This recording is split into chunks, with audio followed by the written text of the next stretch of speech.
প্রিয় দর্শক, সবাইকে স্বাগত জানাচ্ছি। সমসাময়িক গুরুত্বপূর্ণ বিষয় নিয়ে এনটিভির নিয়মিত আয়োজন সরাসরি সম্প্রচারিত টক শো এই সময়। সাথে আছি আমি মুকসিমুল হাসান। আচ্ছা, আমরা যেহেতু আলোচনাধর্মী অনুষ্ঠান, সুতরাং আমরা আলোচনা করব। আলোচনার আগে আমরা দিনের গুরুত্বপূর্ণ কয়েকটি সংবাদ সম্পর্কে একটু ধারণা দেওয়ার চেষ্টা করব। সেটি হচ্ছে, আজ দিনের উল্লেখযোগ্য সংবাদের ভিতরে রয়েছে যে দুর্নীতি দমন কমিশন আনুষ্ঠানিকভাবেই বলা যায় যে কার্যক্রম শুরু করলো। সাবেক আইজিপি বেনজির আহমেদ, তার স্ত্রী এবং 2 মেয়ে এবং একই সঙ্গে এনবিআর কর্মকর্তা মতিউর রহমান, তার 2 স্ত্রী এবং 5 সন্তানের যে সম্পদের বিবরণী সেটি জমা দিতে নোটিশ জারি করা হয়েছে। এবং একই সঙ্গে সাবেক এডিশনাল আইজি শামসুজ্জোহার দুর্নীতিও অনেকটাই প্রমাণিত বলা যায়, কেননা চার্জশিট দেওয়া হয়েছে। এ সংক্রান্ত একটি হাইকোর্টে একটি রিটেরও শুনানি ছিল, সেখানে হাইকোর্টেরও কিছু বক্তব্য ছিল, সে বিষয়গুলো নিয়ে আমরা আলোচনা করব। এর বাইরে আরেকটি গুরুত্বপূর্ণ বিষয়, সরকারি চাকরিতে কোটার আন্দোলন আমরা দেখেছি। সেই কোটার পুনর্বহালের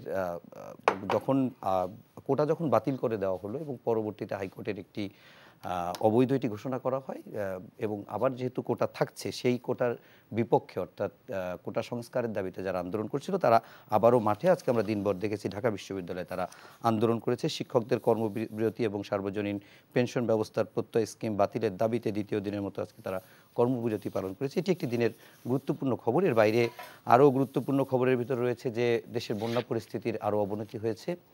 বলা যায় যে 10 জেলায় এই বন্যা পরিস্থিতির অবনতি হয়েছে এবং সেই সঙ্গে প্রধানমন্ত্রী আজকে একনেকের সভায় বলেছেন যে আগস্ট মাসে এই বন্যা পরিস্থিতি বন্যা পরিস্থিতির সৃষ্টি হতে পারে, এরকম একটা আশঙ্কা তিনি প্রকাশ করেছেন এবং সেই আশঙ্কা থেকে তিনি প্রস্তুতিরও নির্দেশনা দিয়েছেন। এই দিনের গুরুত্বপূর্ণ বিষয়গুলো নিয়ে যেমন আমরা আলোচনা করব, তারপরে তাছাড়া আমরা আরও একটি বিষয় নিয়ে আলোচনা করার চেষ্টা করব। সেটি একটি বিশেষ মুহূর্ত, আজ রাত 12টা অর্থাৎ কয়েক মিনিট পরে সেই একটি বিশেষ দিন, বিশেষ মুহূর্ত, সেটি নিয়ে আমরা আলোচনা করব। সেই বিশেষ দিনটি কী এবং মুহূর্তটি কী সেটি আমরা ঠিক 12টার সময় আলোচনা করব। তবে সবার আগে আমরা পরিচিত হব আজকে আমাদের স্টুডিওতে যারা অতিথি হিসাবে উপস্থিত হয়েছেন। আমার ঠিক বামে রয়েছেন অসীম কুমার উকিল, সাংস্কৃতিক সম্পাদক, বাংলাদেশ আওয়ামী লীগ, এবং তারপরে রয়েছেন ঢাকা বিশ্ববিদ্যালয়ের গণযোগাযোগ ও সাংবাদিকতা বিভাগের অধ্যাপক ডক্টর এস.এম. শামীম রেজা, এবং সবশেষে রয়েছেন পরিচিত মুখ, রাজনীতিবিদ, লেখক, কলামিস্ট গোলাম মোল্লা রনি। আপনাদের তিনজনকেই স্বাগত জানাচ্ছি এনটিভির স্টুডিওতে। আমরা একটু দুর্নীতির আলোচনাটা নিয়ে একটু আলোচনাটা শুরু করতে চাই এভাবে যে আমরা যদি সবশেষ কয়েকটি দুর্নীতির ঘটনাগুলো দেখি, সেখানে আমরা দেখতে পাই যে এই দুর্নীতিগুলো বেশিরভাগ ক্ষেত্রেই দেখা যাচ্ছে যে সরকারি কর্মকর্তাদের বিরুদ্ধে। এখন আমি প্রথমেই গোলাম মোল্লা রনির কাছে একেবারে সংক্ষেপে একটু প্রশ্ন ছেড়ে দিই, তারপরে আমরা এটা নিয়ে আলোচনা করব। সেটি হচ্ছে, আমরা কেন বারবার আমলাদের দুর্নীতির চিত্রই দেখছি? তার মানে দুর্নীতি কি শুধু আমলারাই করছে? না, দুর্নীতি সবাই করছে। এখানে দুর্নীতিটা মূলত টেকনাফ থেকে তেঁতুলিয়া, যার যেখানে সুযোগ হচ্ছে এবং যে যেখানে সুযোগ পাচ্ছে সেটা তারা দুর্নীতি করছে। এবং সেই দুর্নীতির যে নেক্সাস বা নিউক্লিয়াস, সেই নিউক্লিয়াস হিসেবে আমলারা যেহেতু এই সময় দেশে সবচেয়ে শক্তিশালী, আবার আমলাদের মধ্যে যেহেতু পুলিশ সবচেয়ে শক্তিশালী, এটাকে এখনও অনেকে পুলিশের রাষ্ট্র বলার চেষ্টা করছে। তো এই কারণে এই সকল দুর্নীতিবাজদের মধ্যে, নেক্সাসের মধ্যে যারা একেবারে তারকা হিসেবে, স্টার হিসেবে সবার দৃষ্টি আকর্ষণ করে এবং সবাই বুঝতে পারে এদের নড়াচড়া, চাল চলন, কথাবার্তা, আচার আচরণ, বডি ল্যাঙ্গুয়েজ, গায়ের রং, গালের মাংস, পেটের মাংস, সব কিছু দেখলেই বোঝা যায় যে এখানে সব দুর্নীতির টাকা সব থল থল করছে, বোঝা যায়, সবাই আমরা বুঝতে পারি। তো এই লোকগুলো সম্পর্কে প্রচলিত ব্যবস্থায় মানুষ যখন খুব হতাশ হয়ে যাচ্ছিল যে এই দুনিয়া থেকে আল্লাহ নেই, এই দুনিয়া থেকে ভগবান নেই, এদের কি কিছু হবে না, এবং এরা তো ডে বাই ডে এই যে চাকরিতে প্রমোশন পেলো, তারপর শেষে টাকা হলো, বাড়ি হলো, গাড়ি হলো, অনেক কিছু হলো, আবার রিটায়ার্ড করার পরেও এদের শুধু ওই রিসোর্ট হলো, ওটা হলো, ওটা হলো। মানুষ যখন একেবারে হতাশার সাগরে নিমজ্জিত হচ্ছিল, তখন অল অন এ সাডেন যেভাবে উল্কাপাত হয়, বজ্রপাত হয়, এইভাবে এই দুর্নীতিবাজদের যে নেক্সাসের যে নিউক্লিয়াস রয়েছে, এদের প্রতি মনে হলো যেন একেবারে আল্লাহর গজব নাজিল হয়েছে। এবং ফলে এটার আসলে আলটিমেটলি রেজাল্ট কোথায় যাবে আমরা জানি না, বিকজ আমরা এখানে তিনজনই যারা আছি আমাদের সবারই একটা পরিচিত আছে আমরা আসলে দুর্নীতির ব্যাপারে এক্সপার্ট নই, এরকম ব্যাপারে এক্সপার্ট নই। যারা দুর্নীতি কীভাবে করে কি করে, অনেক গবেষক আছেন যারা দুর্নীতি নিয়ে গবেষণা করেন, টিআইবির লোকজন ভালো বলতে পারবেন। আর আরেকটা পার্টি হলো যারা রিয়েলি দুর্নীতি করেন। একটা প্রশ্ন একটু সাপ্লিমেন্টারি আপনাকে করি, যেহেতু আপনারা আজকে 3 জন টকশোর আলোচকের ভিতরে 2 জনই সাবেক সংসদ সদস্য, তো গণতান্ত্রিক রাষ্ট্রে সংসদীয় সরকার ব্যবস্থা যেখানে আছে সেখানে আপনি আমলাদের সবচেয়ে শক্তিশালী কেন বলছেন? না আসলে আমি যে সময় সংসদ সদস্য ছিলাম তখন আইজি বলেন, সেনা প্রধান বলেন, একজন সংসদ সদস্যের সঙ্গে ওইভাবে কথা বলবেন, দাপট দেখাবেন, এই কালচারটা 2009 থেকে 14 সন পর্যন্ত ছিল না। তখন তো তারা দায়িত্বে ছিলেন। তখন তারা দায়িত্বে ছিলেন। এই একটা দাদা কতটা পেয়েছেন আমি বলতে পারবো না। তখন আমার সময় যারা আইজি ছিলেন বা তারা একজন এমপি সাহেবের উপর যেভাবে বড় বড় কথা বলবেন, আমি এই দৃশ্যটা দেখিনি। বা মহিউদ্দিন খান আলমগীর সাহেব যখন ছিলেন, ইভেন সারা খাতুন যখন স্বরাষ্ট্রমন্ত্রী ছিলেন, তার ওখানে সামনে দিয়ে ওই লাঠি ঝুলিয়ে ঝুলিয়ে কোনো আইজি সাহেব মন্ত্রীর রুমে ঢুকবেন, তার বাসায় যাবেন। আমি সারা খাতুনের বাসায় রাত্রি 1টা-2টা পর্যন্ত বসে থাকছি, কিন্তু পুলিশ কোনো কর্তা মন্ত্রীর রুমে ঢুকে রাজনীতিবিদদের পাশে বসছে, ঢুকতে সাহস পেয়েছে, এরকম একটা দৃশ্য কিন্তু আমি দেখিনি। তখন যে কালচার ছিল, গণতন্ত্র ছিল, ওই সময়টাতে আমরা এনজয় করেছি। আমি ব্যক্তিগতই মানে আমার খুব অল্প বয়সে সংসদ সদস্য হয়েছি, 5টা বছর দায়িত্ব পালন করেছি। এরকম মানে আমলাতান্ত্রিক জটিলতার যে সেই টিউনো, ওসি, ডিসি কিংবা সচিবালয়ের সচিব থেকে শুরু করে এমনকি ক্যান্টনমেন্টে যারা মেজর জেনারেল পর্যন্ত যে সকল কর্মকর্তা ছিলেন, তারাও সংসদ সদস্যর দিকে মানে তার কি যোগ্যতা আছে, লেখাপড়া আছে, এত কিছু না দেখে কেবলমাত্র তিনি যে পদ পদবীধারী তাদেরকে সম্মান করতেন, আমি এটা দেখেছি। কিন্তু পরবর্তীতে এখন শুনি যে ওসিরাও নাকি সেই জনপ্রতিনিধিদেরকে নিয়ে ঠাট্টা করে মস্কা করা করে। তারপরে পুলিশ কনস্টেবল বলে যে আমরাই তো তাদেরকে বানিয়েছি, এত কথাবার্তা। তো এই জিনিসগুলো আমি এখন শুনি, কিন্তু আমি আসলে যখন ছিলাম আমি এই জিনিসগুলো দেখিনি। আচ্ছা, আমরা একটু শামীম রেজা স্যার আপনার কাছে একটু জানতে চাই, সেটি হচ্ছে যে এই যে আমরা দুর্নীতিগুলোর যে চিত্রগুলো দেখতে পাচ্ছি এবং তার পরবর্তীতে আমরা দেখছি দুদকেরও এক ধরনের ভূমিকা তৈরি হচ্ছে। আমার প্রশ্নটি হচ্ছে, এই যে দুর্নীতির চিত্র দেখা, তারপরে দুদকের একটা কর্মতৎপরতা, এটি দিয়ে কি আসলে দুদকের দক্ষতার আমরা চিত্রটা আমাদের সামনে আসে, নাকি দুর্বলতার চিত্র আসে? আর এই দুর্নীতি নিয়ন্ত্রণের আসলে উপায়টি কি? বড় প্রশ্ন। দুটোই খুব সরাসরি প্রশ্ন, এর কোনো ইয়েস নো উত্তর নেই। না, আপনি ব্যাখ্যা করে বলবেন। খুব খুব কঠিন। কারণ দুদক তো একটা প্রতিষ্ঠান। তার আগে ধন্যবাদ যে আমার সহালোচক, যেহেতু সাংবিধানিক প্রতিষ্ঠান দুর্নীতি দমনের জন্য। নিশ্চয়ই সাংবিধানিক আরো অনেক প্রতিষ্ঠান আছে, এবং তাহলে তো হ্যাঁ আরো অনেক অনেক হয়তো প্রশ্ন করতে হবে। তো সহলোচকদের কথা এই জন্য বলছি যে দাদারা যে সময় রাজনীতি করেছেন, তিনি আমার বিশ্ববিদ্যালয়েও অগ্রজ প্রতিম, এবং তারা একটা বিশেষ সংকটের সময় রাজনীতিতে ছিলেন, শিক্ষার্থী হিসাবে বিশ্ববিদ্যালয়ে রাজনীতি করেছেন, এবং তারা রাজনীতির প্রক্রিয়াটা দেখেছেন যে কিভাবে রাজনীতি সংলগ্ন মানুষরা পরিবর্তনগুলো আনেন, এবং যখন পরিবর্তন এসে যায় তখন সবসময় তারা কিন্তু তার সুবিধাভোগী হন না। তার সুবিধাভোগী অন্য কাঠামোর যারা থাকেন, তার রাষ্ট্র পরিচালনা করতে হয়, পুলিশের উপর নির্ভর করতে হয়, আমলাতন্ত্রের উপর নির্ভর করতে হয়, আরও অনেক প্রতিষ্ঠানের উপর নির্ভর করতে হয়। একই রকম রনি ভাইও খুব অল্প বয়সে সংসদ সদস্য হয়েছেন, এবং আমি রনি ভাইয়ের সাথে আসলে বলি যে আমাদের অনুষ্ঠান খুব একটা কেউ দেখে কি না, কিন্তু রনি ভাই যদি থাকে এমনি তো টিআরপি বেড়ে যায়, ভিউ বাড়ে, এবং আমি খুব খুব পুলকিত হই যে যাক আজকে অন্তত একটু ভালো আলাপ আলোচনা করা যাবে। দেখেন, এই আলোচনা আমরা অনানুষ্ঠানিকভাবে বারবার করছি যে এই পর্যায়ে আমরা আসলাম কেন। আমি এরকমভাবে কখনো কল্পনা করি না যে একটা পুঁজিবাদী ব্যবস্থায় বা আমাদের মতো কাঠামোয় একেবারে দুর্নীতি থাকবে না, বা কিছু কাজ করাতে গেলে সেখানে কিছু হবে ত্বরান্বিত করার জন্য বিধি ব্যবস্থা থাকবে না। আমি এমন জগৎ কল্পনা একেবারে করি না যে শূন্যে। সেটা হয়তো কমিয়ে আনার জন্য আপনি অনেক ব্যবস্থা চিন্তা করেন, কি প্রযুক্তি আনলে সুবিধা হবে, কঠোর হলে সুবিধা হবে, নাকি অনেক জবাবদিহিতা যে কিছুদিন পরপর হিসাব নিকেশ দাখিল করতে হবে, এইটা নিয়ে অনেক আলোচনা করা যায়। কিন্তু আপনি যে প্রসঙ্গ নিয়ে আসছেন সেটা এই আলোচনার বাইরে, এই হিসাব নিকেশের বাইরে। মানে আপনি কি হালনাগাদ তথ্য দিলেন, না করলেন, এটা এমন না। এবং এটা অনেকগুলো প্রশ্নের জন্ম দিয়েছে। আপনি প্রশ্ন করেছিলেন যে একটা প্রতিষ্ঠান এবং তার ভূমিকা, কিন্তু এত সহজে উত্তরটা নাই। এক হলো যে এরকম একটা পরিস্থিতি তৈরি হলো কিভাবে। নির্ভরশীলতা হতেই পারে। এখন সেটা আওয়ামী লীগের মতো একটা প্রথিতযশা দল, একটা পুরনো দল, আমি প্রতি অনুষ্ঠানে একই পুরনো রেকর্ডের বাজানোর মতোই বলি যে ভারতীয় কংগ্রেসের পরে টিকে থাকা সবচেয়ে পুরনো দল, বাকিরা তো টেকেনি, তাই না দাদা? মুসলিম লীগ টেকেনি, অন্যরা আদিরা টেকেনি, অন্যান্য দল ভেঙে গেছে। তো এত পুরনো একটা দল দক্ষিণ এশিয়ার, এবং ভিন্ন হবে। তো এই দলটা মানে হঠাৎ করে কি বিশেষ কোনো গোষ্ঠী বা সংগঠন বা রাষ্ট্রের কোনো অঙ্গের উপর অধিক নির্ভরশীল হয়ে পড়েছে কিনা, এখন এই প্রশ্ন আমরা করতেই পারি নাগরিক হিসাবে। যিনি রাজনীতিতে আছেন তার হয়তো ভিন্ন মত থাকতে পারে, যিনি এখন একজন যদি এই মুহূর্তে দলের সাংগঠনিক সম্পাদক থাকেন তিনি অবশ্যই না করবেন, বলবেন না রে ভাই আপনার এটা ভুল ধারণা। কিন্তু আওয়ামী লীগ না হয় অন্য কোনো দল হলে হয়তো আমরা এটা প্রশ্ন করতাম না, আমরা তো বলতাম যে ঠিক আছে ভাই তার একটু অধিক মাত্রায় অমুক প্রতিষ্ঠানের উপর বেশি নির্ভরশীলতা থাকতে পারে, এই পেশার উপরে থাকতে পারে। এটা শুধু বাংলাদেশ না, পৃথিবীর দক্ষিণ পূর্ব এশিয়ার অনেক দেশে আছে।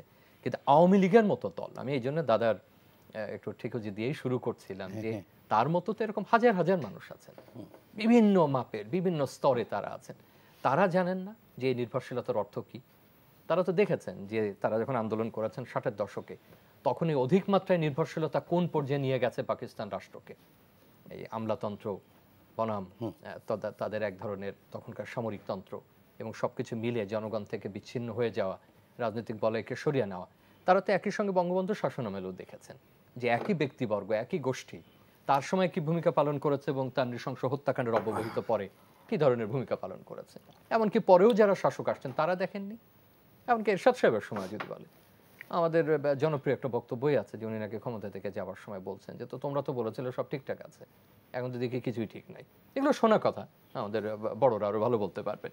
তো এখন এইটা দুঃখজনক যে যার একটা এত বেশি একেবারে আপনি বলতে পারেন তৃণমূল সংলগ্নতা, যার এত প্রজ্ঞা, এতদিনের অভিজ্ঞতা বিরোধী দলে, সরকারই তো সে দীর্ঘদিন, সে কেন বিশেষ কারোর উপরে অধিক নির্ভরশীল হবে? এক। দুই হলো যে এই যে বড় বড় তথ্যগুলো আসছে বিরাট, সেটা এত অস্বাভাবিক যে অস্বাভাবিক আমরা হয়তো এটা সংখ্যাগতভাবে বলি, দুটোর বদলে 4টা পর্যন্ত অস্বাভাবিক মনে হয়, 8টা 10টার উপরে চলে গেলে আর অস্বাভাবিক সংজ্ঞা তখন থাকে না। তাহলে এটা ঘটলো, সেটা কারোর চোখে পড়লো না, সেটাই তো বড় অস্বাভাবিকতা। দুদক পর্যন্ত তো আসতে হবে, দুদকেরও সীমাবদ্ধতা মানতে হবে। তারও লোকবল বলেন, সে যেভাবে তৈরি হয়েছিল, যে ম্যান্ডেট দিয়ে তৈরি হয়েছিল, তখন তো এইভাবে তৈরি হয়নি যে সে একেবারে প্রত্যেকের জনে জনে সব জায়গায়। দুদক কিন্তু একটা কাঠামো দিয়ে তৈরি হয়েছিল, ঠিক আছে, সে তার হয়তো স্ট্যাটাস বেড়েছে, তার কর্মপরিধি বেড়েছে, হ্যাঁ, কিন্তু সেটা কি ছিল যে সরকারি যিনি আছেন, অমুক যিনি আছেন, অমুক আছেন, এইভাবে তিনি ব্যাখ্যা দেবেন না দেবেন, এইভাবে তাকে ধরবো। আপনি কি এইরকম একটা অবস্থা চিন্তা করে দুদকের মতো প্রতিষ্ঠান তৈরি করেছিলেন বা তার লোকবল নিয়োগ করেছিলেন? সেটি নিয়ে হয়তো এখন ভাবার সময়। তাকে ডাকা রাখ, আমি বলছি না যে তার দায় দায়িত্ব নাই, এখন সে দায় দায়িত্ব পালন করছে, অনেক পরিবর্তন হয়েছে, সে পাবলিকলি এটা বলছে। আপনি কখনো দেখেছেন এর আগে, ধরুন 20 বছর আগে যখন এরকম গণমাধ্যম ছিল না, যে দুদকের কেউ এসে একদম প্রকাশ্যে আপনি দেখবেন সমস্ত টেলিভিশনে কি কি করা হচ্ছে সে ব্যাখ্যা দিচ্ছে, এক ধরনের জবাবদিহিতা, এক ধরনের স্বচ্ছতার একটা প্রচেষ্টা। তো যেটা বলছিলাম যে এই নির্ভরশীলতা আমাদেরকে ভাবিয়ে তুলছে, খুবই বেশি রকম ভাবিয়ে তুলছে, সেটা যে দলেরই সমর্থক যেই হোক না কেন, যে এটা কোথায় আমাদের নিয়ে যাবে। অস্বাভাবিকতাটা অতিমাত্রায় অস্বাভাবিক। আমি একই সঙ্গে এটাও বলে রাখবো একটা নোট আকারে, যে একটা অমূলক ধারণার মাঝে তৈরি হয়েছিল যে ভাই এটাকে বাহিনীর উপরে গিয়ে পড়ছে কিনা বা গোষ্ঠী, আমি এটা মনে করি না, এটা হতে পারে। এখন সবকিছু আপনি পূর্বেকার সমস্ত আচরণের জন্য, অগণতান্ত্রিকের জন্য একটা বিশেষ বাহিনীকে দোষ দেবেন, মোটেই সেটা আপনি করতে পারেন না। উনি যেটা বললেন যে আগে আমরা দোষ দিতাম যে ভাই পাকিস্তান আমলের বোধহয় যারা সরকারি কর্মকর্তা ছিলেন এর একটা বেশি সুযোগ সুবিধা নিতেন। আচরণের যে কথা বললেন, আমার নিজের অভিজ্ঞতায় যদি বলি, তাদের যে আচরণ, তাদের যে সম্মান দেখানোর অবস্থা আমি দেখেছি, কই সেই এখন সমালোচনা শুনি কেন?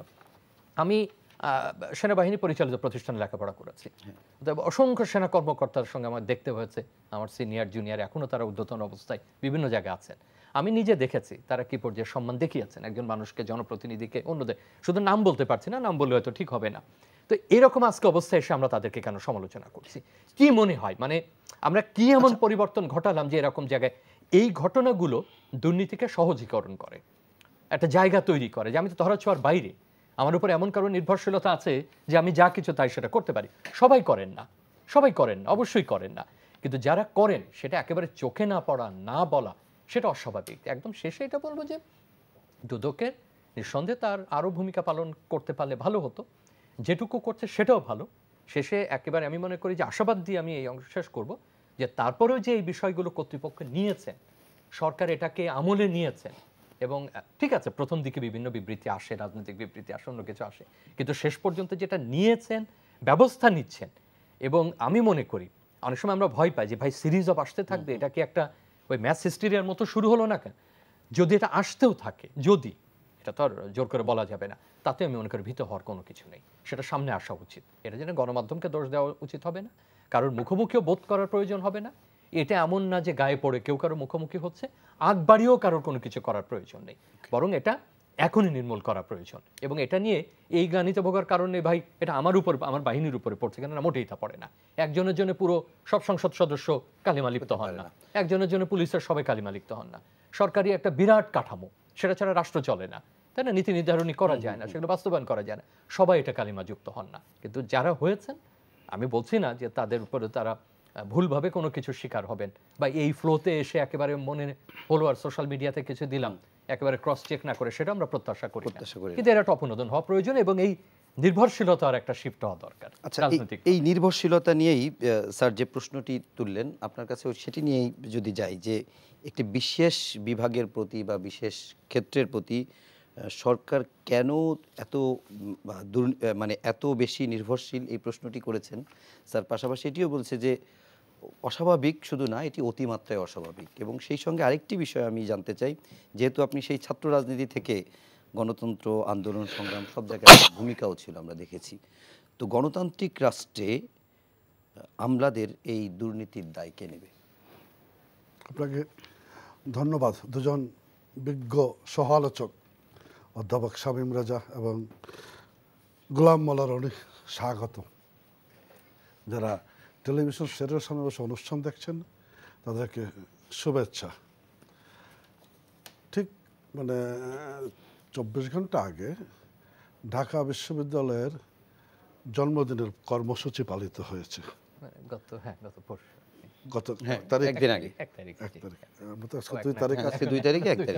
গতকালকে কথাটা মানে উল্লেখ করলাম, এটা মানে আমাদের তো প্রাচ্যের অক্সফোর্ড হিসাবে খ্যাত বা আন্দোলনের সূতিকাগার, আমাদের গর্ব অহংকার ঢাকা বিশ্ববিদ্যালয়। আর কি ঢাকা বিশ্ববিদ্যালয়ের ওই জন্মদিনের প্রোগ্রামে দুজন অতিথি ছিলেন, একজন স্পিকার ডক্টর শিরিন শারমিন চৌধুরী এবং অন্যজন অধ্যাপক সিরাজুল ইসলাম চৌধুরী, যিনি শিখ নামে সমাধিক পরিচিত। মানে কথাটা উল্লেখ করলাম, আমরা ছাত্র থাকাকালীন সময়ে শিক্ষার এডিটোরিয়াল পোস্ট এডিটোরিয়ালটা পড়ার জন্য উদ্গ্রীব থাকতাম, সংবাদে নিয়মিত লিখতেন। তখন থেকেই ওনার পড়ার এবং লেখার ভক্ত আমরা। এখনো লেখেন? এখনো লেখেন। দীর্ঘ সময় উনি আসলে এই রিটায়ারমেন্টে যাওয়ার পরে দীর্ঘ সময় ওনাকে আসলে সেই অর্থে কোথাও দেখা যায় না। সাম্প্রতিককালে ওনার একটা জন্মদিনের প্রোগ্রাম পালিত হয়েছে, একেবারে ঘরোয়া ঠিক না, একটু বড় আকারে হয়েছে, কিন্তু তাও এটা কেমন নীরবে নিবৃত্ত হয়েছে। আমার কাছে বিষয়টা এরকম মনে হয়েছে যে এটাই ঢাকা বিশ্ববিদ্যালয়, যেখানে সে ঢাকা বিশ্ববিদ্যালয়ের ছাত্রী স্পিকার ডক্টর শিরিন শারমিন চৌধুরী দাঁড়িয়েছে, যেখানে সে ঢাকা বিশ্ববিদ্যালয়ের গর্বের অহংকার সিরাজুল ইসলাম চৌধুরী দাঁড়িয়েছে। এটাকে নিয়ে প্রাচ্যের অক্সফোর্ডের গর্বটুকু আমরা করতে পারি, যে দৃশ্যটা আমরা বহুদিন দেখছি না। আমি ঢাকা বিশ্ববিদ্যালয় কর্তৃপক্ষকে ধন্যবাদ জানাই এরকম একটা অনুপ্রেরণাদানকারী একটা সিদ্ধান্ত নেওয়ার জন্য, এবং ওনারা যে বক্তব্য রেখেছেন আর কি, বক্তব্যগুলিও খুব হৃদয়গ্রাহী আর কি, যে ঢাকা বিশ্ববিদ্যালয়ের মান মর্যাদাটা কেন কমে যাবে আর কি, কোনো কারণ নাই তো। সেই জায়গাটাতে সবাই মিলে দায়িত্বটুকু নিয়ে কাজ করা, ছাত্ররা যেমন করবে শিক্ষকরাও করবে, সবাই মিলে এই জায়গাটুকু নিয়ে এগিয়ে যাওয়া, এটাই ডেমোক্রেসির সৌন্দর্যটা। এই জায়গাটা আমরা হারিয়েছি। কে দায় নেবে সেই কথা খুঁজে বাইর করা খুব কঠিন। মানে হ্যাঁ, দায়িত্ব অবশ্যই রাজনীতিবিদ হিসেবে আমি বা গোলাম মোল্লা রনি, এটার বাইরে আমরা মূল দায়িত্বটা আমাদেরই একই, কিন্তু শিক্ষক হিসেবে এখানে শামীম রাজা, অধ্যাপক শামীম রাজারও দায়িত্ব আছে, ঢাকা বিশ্ববিদ্যালয়ের শিক্ষক হিসেবে অবশ্যই দায়িত্ব আছে। আমরা এরকম অনেক কিছু জায়গা হারিয়ে ফেলেছি রাজনীতির নানান বিবর্তনে, রাজনীতির নানান প্রতিবন্ধকতায় জায়গাগুলি হারিয়ে গেছে। ফলে রাজনীতির বাইরে অরাজনৈতিক শক্তি মাঝে মাঝে মাথা চাড়া দিয়ে ওঠে, চোখে পড়ে, নজরও পড়ে, বাহাদুরি দেখায়, ক্ষমতা দেখায়। সিম্পলি এটা রাজনীতির নিয়মিত প্র্যাকটিসটার অভাবেই এই জায়গাগুলি তৈরি করা হয়েছে। এরকম অনেক জিনিস রয়ে গেছে। এখন আমি যখন কথা বলবো যে 75 থেকে 96 এই 21টি বছর গণতন্ত্রের স্বাভাবিক প্রক্রিয়াটা বারবার ব্যাহত হওয়ার কারণে আজও আমরা এটা ধকল সামনে উঠতে পারিনি, তখন হয়তো গোলাম মোল্লা রনি বলতেই পারে বা স্যারও বলতে পারেন যে আপনি আওয়ামী লীগের দৃষ্টিকোণ থেকে বলছেন। হ্যাঁ, আমি আওয়ামী লীগের দৃষ্টিকোণ থেকে বলছি এবং আমি যৌক্তিকভাবে মনে করি ৭৫-এর 15ই আগস্টের এই মর্মান্তিক বিয়োগান্তক ঘটনার পর গণতন্ত্রের বিকাশমান ধারাটা ব্যাহত হয়েছে। আমরা আবার 90 জায়গাটাকে আনার চেষ্টা করেছি, তারপরেও তত্ত্বাবধায়ক সরকার, নির্বাচনকালীন সরকার, বিচারপতিদের বয়স বাড়ানো, ঢাকা বিশ্ববিদ্যালয়ের শিক্ষক মহামান্য রাষ্ট্রপতি নির্বাচনকালীন সরকারের প্রধান হতে গিয়ে হোল সিস্টেমটাকে বিতর্কিত করে ফেলেছে আর কি। সেই জায়গাগুলির দায়িত্ব নিয়ে আমরা অগ্রসর হওয়ার ক্ষেত্রে বলছি যে দুদক একটা নখদন্তহীন প্রতিষ্ঠানে পরিণত হয়েছে। এরকম অনেকগুলি জায়গা পরিণত হয়েছে। সেই জায়গাগুলিতে দেরিতে হলেও আজকে এখন দুদক নানাবিধ পদক্ষেপ নিচ্ছে, যে পদক্ষেপ সাধারণ মানুষের জন্য আশার সঞ্চার করেছে। দুদক পদক্ষেপ নিচ্ছে, আমরাও আশাবাদী এই জায়গাগুলি এগিয়ে যাবে। আমি এই অনুষ্ঠানের মাধ্যমে সকলের কাছেই প্রত্যাশাবাদটুকুই করব, মানে এটা হলো কেন, ওটা হলো না কেন, এইভাবে না গেলে এইভাবে হতো, এই সমালোচনাটা সবসময় করা যাবে, কিন্তু আমরা তো একটা সুরে বলতে পারি যে ইট ইজ গুড। এই যে কেসগুলি হাতে নেওয়া হয়েছে 9টা বা 10টা, যেটা বললেন যে আজকে 2জনকে কেস নেওয়া হয়েছে না, ডাকা হচ্ছে, এই জায়গাগুলি যখন যত দ্রুত এগিয়ে যাবে তত দুদক শক্তিশালী হবে, দুর্নীতির বিরুদ্ধে মানুষের একটা অবস্থান দাঁড়াবে। নানা কারণেই হয় নাই। মাহবুজ আনাম যখন বলতে পারে যে আমরা জানতাম বেনজিরের কুকীর্তিগুলি কিন্তু বলার সাহস পাইনি, Mahbuj Anam it is reality. হ্যাঁ, ইটস দ্য রিয়েলিটি। হ্যাঁ, ইটস দ্য রিয়েলিটি। এখন বেনজির 7টা পাসপোর্ট কী করে করলো এই আলাপ করে তো লাভ নাই। বেনজির সিনিয়র সচিব আর পাসপোর্ট অফিসের ডিজি হলেন একজন অ্যাডিশনাল সেক্রেটারি, এর পরেরগুলি আমি নাইবা বললাম।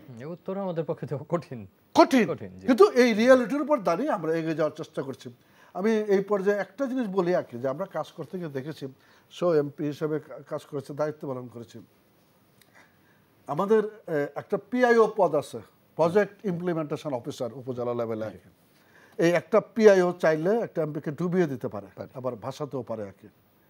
সেই পিআইও ধরেন একজন পিআইও, আমার এলাকাতে একটা পিআইওর বিরুদ্ধে অসন্তোষ, আমি তাকে উইথড্র করার জন্য মুভ করেছি, উইথড্র হয়েছে।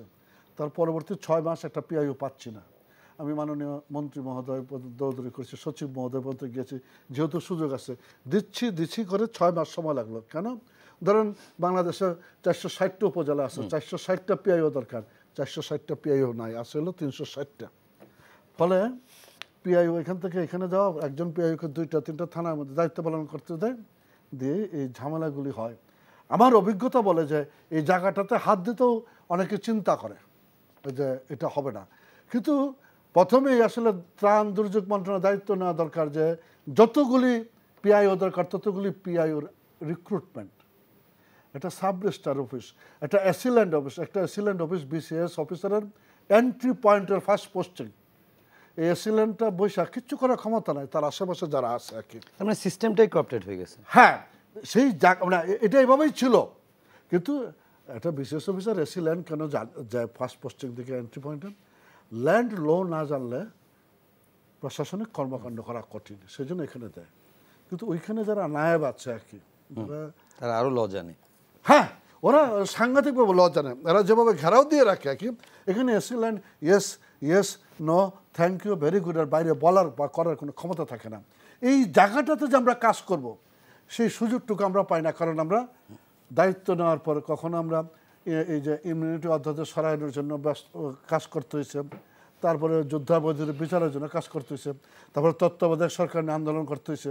এই যে একের পর এক আন্দোলনগুলি করতে হয়েছে, তখন অবকাঠামোগত ঘুরে ধরা সমাজ ব্যবস্থার যে জায়গাগুলোতে হাত দেওয়া দরকার সেগুলো সম্ভব হয় নাই। সো আমি বিশ্বাস করি এই জায়গাগুলো হবে, আমলারা রাজনীতির দুর্বলতার ফাঁক গলে আমলারা শক্তিশালী হয়েছে, কিন্তু আমি এখনও বিশ্বাস করি এখনও রাজনীতিবিদরাই সবচেয়ে শক্তিশালী। একজন মন্ত্রী চাইলে তার মন্ত্রণালয়টাকে দুর্নীতিমুক্ত রেখে চালাতে পারে, এরকম প্রমাণ আছে। আচ্ছা, আমরা 1 মিনিটে একটু আপনার কাছে একটা সংক্ষিপ্ত উত্তর চাবো, সেটা হচ্ছে যে আজকে শুধু 1 মিনিটে, হ্যাঁ একবার 1 মিনিট আগেই বলছি এই কারণে, যেহেতু আমরা একটা বিরতিতে যেতে হবে এই জন্য আগে বলে নিচ্ছি। সেটি হচ্ছে যে আজকে সরকারি কর্মকর্তা কর্মচারীদের সম্পদের হিসাবের জন্য দুর্নীতি রোধের জন্য হাইকোর্ট একটা নির্দেশনা দিয়েছে এবং একটু বিধিমালা বাস্তবায়নের কথাও বলেছে, কিন্তু সেই সঙ্গে তারা রিটের শুনানিতে আদালত বলেছে যে দুর্নীতি সুশাসনের অন্তরায়, তাই সব শ্রেণী পেশার মানুষকে ঐক্যবদ্ধভাবে দুর্নীতির বিরুদ্ধে আন্দোলন গড়ে তুলতে হবে। এটি পুরনো কথা, দুর্নীতির বিরুদ্ধে আন্দোলনের কথা শুনি। আসলে আমি একটু আপনার কাছে সংক্ষেপে উত্তরটা চাই যে দুর্নীতি রোধ করতে গেলে সবার আগে কার ভূমিকা দরকার? এখানে যিনি বাংলাদেশের সরকারি ব্যবস্থার প্রধান থাকবেন তাকেই আসলে উইল ফোর্স থাকতে হবে যে তিনি দুর্নীতি বন্ধ করবেন এবং তার মন্ত্রী পরিষদে কোনো দুর্নীতিবাজ লোক থাকবে না। এটা হলো দ্বিতীয় প্রত্যয়। 3 নম্বর প্রত্যয় থাকবে যে হিকমতওয়ালা, তাগদওয়ালা, লোকাল ভাষায় যেটাকে বলে হ্যাডম আছে, এরকম যোগ্য লোকদেরকে মন্ত্রণালয়ে নিয়োগ দিতে হবে মন্ত্রী হিসাবে, যারা এই সচিবদের উপর নিয়ন্ত্রণ প্রতিষ্ঠা করতে পারে। 4 নম্বরে যেটা করতে হবে, তার যে সংসদ সদস্য, একজন সংসদ সদস্য যাই বলুক না কেন অলমোস্ট অন অ্যাভারেজে 7 থেকে 10 লাখ লোকের প্রতিনিধিত্ব করে এবং সেখানে কিন্তু তিনিই প্রধানমন্ত্রী, সংসদ সদস্য তার নির্বাচনীন এলাকায় প্রধানমন্ত্রী। প্রশাসন মানে এমনভাবে ওখানে সিস্টেমটা করা হয়েছে, সকল প্রশাসন ইচ্ছায় হোক অনিচ্ছায় হোক সেই সংসদ সদস্যের পরামর্শ নিয়ে, অধীনতা নিয়ে তাকে সেখানে কাজ করতে হয়। এখন জন্ম সনদ দিয়ে খোলো বিকাশ স্টুডেন্ট অ্যাকাউন্ট, নিজের বিকাশ নিজে কর। দর্শক নন্দিত টেলিভিশন চ্যানেল, বেসরকারি television channel, international television channel limited NTV আজ এই মুহূর্তে বলা যায় যে 21 বছর পেরিয়ে 22 বছরে পদার্পণ করছে এবং 21 শুধু একটি সংখ্যা নয়, এই 21 অনেক ঘাত প্রতিঘাত, অনেক গৌরব উজ্জ্বল ভূমিকা, কিংবা সময়টাও খুব বেশি নয়, তবে বাংলাদেশের সম্প্রচার গণমাধ্যমের মানে যতটুকু পথ চলা সেই হিসেবে একেবারে কমও নয়। এবং আমরা এই পথ চলায় আমরা দেখেছি যে সংবাদে যেমন এনটিভি বিভিন্ন ক্ষেত্রে জঙ্গিবাদ বিরোধী সংবাদ, উন্নয়নের সংবাদ, সমাবেশ, গণতন্ত্র, মিছিল, মিটিং, বিভিন্ন ক্ষেত্রে আমরা এনটিভিকে সরব দেখেছি। ঠিক তেমনি অনেক রুচিশীল বিনোদনমূলক অনুষ্ঠানেও এনটিভি বিভিন্ন সময় ভূমিকা রেখেছে এবং সেই এনটিভি আজ 21 বছর পূর্ণ করে 22 বছরে পদার্পণ করেছে। আর এই ঠিক 22 বছরে পদার্পণের এই ক্ষণটিতে এনটিভির পরিবারকে কিংবা এনটিভির শুভাকাঙ্ক্ষী, শুভানুধ্যায়ী দর্শক, শ্রোতা, কলাকুশলী, কেবল অপারেটর, বিজ্ঞাপনদাতা সহ যারা রয়েছে সবাইকে শুভেচ্ছা জানিয়েছেন এবং একটি শুভেচ্ছা বক্তব্য দিয়েছেন এনটিভির চেয়ারম্যান ও ব্যবস্থাপনা পরিচালক আলহাজ মোসাদ্দেক আলী। আমরা অনুষ্ঠানের পর্যায়ে দেখে আসবো তার বক্তব্যটি।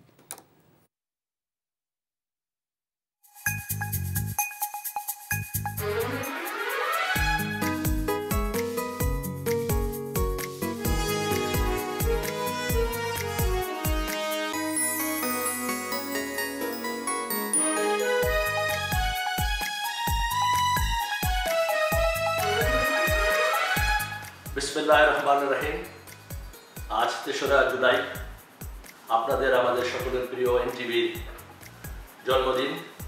আজকের এই শুভ জন্মদিনে আমি এনটিভি পরিবারের সকলের পক্ষ থেকে আমাদের মহান রব্বুল আলামিনের দরবারে শুকরিয়া আদায় করছি। 21 বছর পার হয়ে আপনাদের সকলের সহযোগিতায়, আল্লাহর অশেষ রহমতে এনটিভি আজকে 22 বছর পদার্পণ করছে। আজকের এই শুভ জন্মদিনে আমি স্মরণ করছি, শ্রদ্ধা জানাচ্ছি আমাদের বিজ্ঞাপনদাতা, ক্যামেরা অপারেটর, শিল্পী, সাহিত্যিক, কলাকৌশলী, বিভিন্ন পর্যায়ে যারা আমাদেরকে বিভিন্নভাবে সাহায্য সহযোগিতা করেছেন এই চলার পথে। আমি শ্রদ্ধা এবং কৃতজ্ঞতা জানাচ্ছি মহামান্য রাষ্ট্রপতি, মাননীয় প্রধানমন্ত্রী, মন্ত্রী পরিষদের সকল সদস্যবর্গ, বিভিন্ন রাজনৈতিক দলের নেতৃবর্গ, বিভিন্ন পেশাজীবী সংগঠনের নেতৃবর্গ, সাংবাদিক, সাহিত্যিক সকলের প্রতি। আজকে আপনারা জানেন একটি আনন্দের দিন, সুন্দর এই জন্মদিনে আমি আবারও বলতে চাই, আজকের এই চলার পথে যারা আমাদেরকে সহযোগিতা করেছেন, আমাদেরকে বিভিন্নভাবে উৎসাহিত করেছেন, বিশেষ করে আমি বলতে পারি আমাদের এই এনটিভি যে টেলিভিশন চ্যানেল নিয়ে বাংলা ভাষাভাষী দেশে বিদেশে সকলে আমরা গর্ব করে থাকি। আপনারা জানেন আমাদের এই টেলিভিশন চ্যানেল শুধু টেলিভিশন চ্যানেল না, আমরা মনে করি দেশের প্রতি আমাদের যে দায়িত্ব আছে, দায়বদ্ধতা আছে, সেটা মাথায় রেখে শুধু অনুষ্ঠান বা সংবাদ নয়, আমরা বিভিন্ন সময় আমাদের প্রাকৃতিক দুর্যোগে, আইলা, ঘূর্ণিঝড়, জলোচ্ছ্বাস, বন্যা, শীত, গরমে এনটিভি এই জনগণের পাশে থাকার চেষ্টা করেছে। কারণ এনটিভি মনে করে এনটিভি এই দেশের জনগণের টেলিভিশন, আপনাদের টেলিভিশন। তাই আপনাদের সুখে দুঃখে আপনাদের পাশে থাকতে চাই, যেভাবে আপনারা গত 21 বছর আমাদের পাশে থেকেছেন। আপনারা আরও শুনে আনন্দিত হবেন আপনাদের এই টেলিভিশন চ্যানেল সকল সময় চেষ্টা করে থাকে কিভাবে আমরা নতুন নতুন প্রযুক্তির সাথে সম্পৃক্ত থাকতে পারি, সেটাই মাথায় রেখে আমরা সকল সময় আমাদের সেই চ্যানেলকে আপডেট করে থাকি। আপনারা শুনে আনন্দিত হবেন আপনাদের এই প্রিয় টেলিভিশন চ্যানেলে এক ঝাঁক কর্মী আছে যারা বিভিন্ন পেশায় বিভিন্নভাবে আপনাদেরকে সহযোগিতা করে থাকেন, এবং বিশেষ করে আমি বলবো তাদের মেধা, তাদের শ্রম আজকের এই এনটিভিকে এই পর্যায়ে নিয়ে গেছে। আমি সেই জন্য আমার ব্যক্তিগত এবং আমাদের পরিচালনা পরিষদের পক্ষ থেকে আমি আবারও আমাদের এই কর্মী বাহিনীকে ধন্যবাদ জানাচ্ছি। আপনারা জানেন আপনাদের এই টেলিভিশনে নিউজের জন্য একটি বিরাট গ্রুপ কাজ করছে, অভিজ্ঞ এবং সিনসিয়ারিটির সাথে তারা কাজ করে থাকে। সকল সময় আপনাদের প্রিয় সংবাদ, আপনারা দেশের সংবাদ দেশে বিদেশে যেখানেই থাকেন, সত্যি নিউজ সবার আগে কিভাবে উপস্থাপন করা যায়, কিভাবে আপনারা দেখতে পারেন, কিভাবে শুনতে পারেন, সম্পৃক্ত থাকতে পারেন, সেদিকে অক্লান্ত পরিশ্রম করে যাচ্ছে। আপনারা আরও জেনে থাকেন যে আপনাদের এই টেলিভিশন চ্যানেলে যে নিউজ বিভাগ ছাড়াও প্রোগ্রাম বিভাগ আছে, তারা সকল সময় চিন্তা করে দেশের সংস্কৃতিকে তুলে ধরে সকলে মিলে কিভাবে অনুষ্ঠান দেখতে পারেন, শুনতে পারেন, সেই জন্য কাজ করে যাচ্ছে। সকল ধরনের প্রোগ্রামের সময় আমরা সেদিকে লক্ষ্য রাখি। আমাদের অনলাইন বিভাগ দেশে বিদেশে বিভিন্ন যারা আছেন আমাদের এই সংবাদ সময় সময় লাইভ দেখার জন্য, এবং যারা বিভিন্ন কাজে ব্যস্ত থাকেন দেখতে পারেন না, তারা যে বিভিন্ন social media YouTube, Facebook, Twitter সকল সময় লাইভ বা কাজের ফাঁকে বা আপনাদের প্রিয় কোনো অনুষ্ঠান আবারও দেখতে চান, সেভাবে আপনাদের উপস্থাপন করে থাকি। আপনারা দেখে থাকবেন আমাদের এই অনুষ্ঠানের সাথে আমরা বিভিন্ন প্রোগ্রাম করে আসছি। আজকে 21 বছরে আমরা ক্লোজ আপ ওয়ান, রান্নার প্রোগ্রাম, শেফ এবং ইসলামিক প্রোগ্রাম, পিএসপি, কোরআনের আলো, আরও অনুষ্ঠান যেগুলি করেছি যেমন সুপার হিরো, সুপার হিরোইন সহ বিভিন্ন আমরা মেধা যে আমাদের দেশে লুকিয়ে আছে বিভিন্ন জায়গায়, সেখানে তুলে এনে আপনাদের সামনে উপস্থাপনা করার চেষ্টা করেছি। আপনারা ইতিমধ্যে শুনেছেন আমরা বিগত এই দীর্ঘ 21 বছর বিভিন্ন জনকে আমাদের মাঝে যারা ছিল আমরা করোনা সহ বিভিন্ন সময় হারিয়েছি। বিশেষ করে এবছর আমাদের অত্যন্ত প্রিয় একজন ব্যক্তিকে আমরা হারিয়েছি, পিএইচপি কোরআনের আলোর প্রতিষ্ঠাতা মাওলানা মোহাম্মদ ইউসুফ ভাই। সে দীর্ঘ সময় আমাদের সাথে ছিল, কাজ করেছে, দেশের জন্য ইসলামের জন্য খেদমত করেছে, আমাদের টিভির জন্য কাজ করেছে, দর্শকদের জন্য কাজ করেছে। আমরা কিছুদিন আগেই রমজানের আগে তাকে হারিয়েছি। আমি তাহার আলোকের মাগফিরাত কামনা করছি, আল্লাহ থেকে জান্নাত নসিব করে। আপনাদের কাছে আমি আবারও অনুরোধ করব, আপনার এই যে টেলিভিশন চ্যানেল 2003-এর 3রা জুলাই শুরু হয়ে আজকে পর্যন্ত আপনাদের ভালোবাসা, সহযোগিতা, পরামর্শে চলে আসছে। আগামী দিনগুলোতে আমরা আশা করব আপনারা সেভাবেই আমাদেরকে ভালোবাসবেন, সহযোগিতা করবেন, পরামর্শ দিবেন, আমাদের বিভিন্ন যদি কোনো ভুল ত্রুটি হয়ে থাকে ধরিয়ে দিবেন, আমরা যেন আগামী দিনে আপনাদের চাহিদা মতো নিউজ প্রোগ্রাম সকল কিছু আপনাদের মধ্যে উপস্থাপন করতে পারি।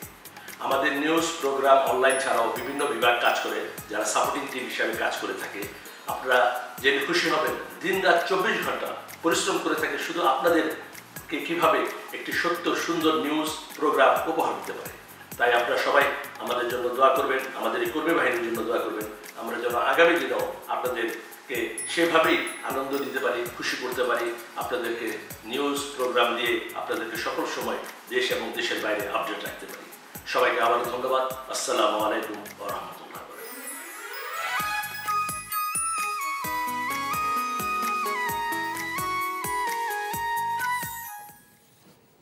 অনেক ধন্যবাদ এবং সেই সঙ্গে শ্রদ্ধা, কৃতজ্ঞতা এবং সুস্বাস্থ্য এবং দীর্ঘায়ু কামনা করছি মাননীয় চেয়ারম্যান এবং ব্যবস্থাপনা পরিচালক আলহাজ মোসাদ্দেক আলী, যার শুভেচ্ছাটি আপনারা এতক্ষণ দেখছিলেন।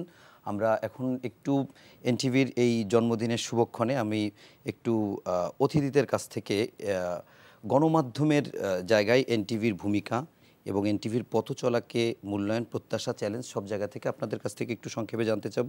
আমি প্রথমেই জনাব অসীম কুমার উকিল আপনার কাছ থেকেই জানতে চাই যে আমরা যখন এদেশে শুনি সরকারের পক্ষ থেকে বলা হয় যে বাংলা ভাই মিডিয়ার সৃষ্টি, তখন আমরা এনটিভির পর্দায় দেখি যে বাংলা ভাইয়ের ইন্টারভিউ এবং অনেক সাহসী একটি প্রতিবেদন ছিল। যখন বাংলাদেশে প্রথম লাইভ সংবাদ প্রচার বলি যে সেটি শায়েখ আব্দুর রহমানকে যে গ্রেফতার করা হয়, সেটিও এনটিভি বাংলাদেশে প্রথম লাইভ টেলিকাস্ট করেছে। এরকম বিভিন্ন সংবাদের জায়গায় যেমন ভূমিকা রয়েছে, ঠিক তেমনি বিনোদনের ক্ষেত্রে একটু আগে আমাদের চেয়ারম্যান এবং ব্যবস্থাপনা পরিচালক তিনিও বলছিলেন যে এনটিভির যে বিভিন্ন কর্মযোগ্যগুলো আছে, আমি শুধু আপনার কাছ থেকে এগুলো যেমন অর্জন, ঠিক তেমনি অনেক প্রতিকূলতাও থাকে।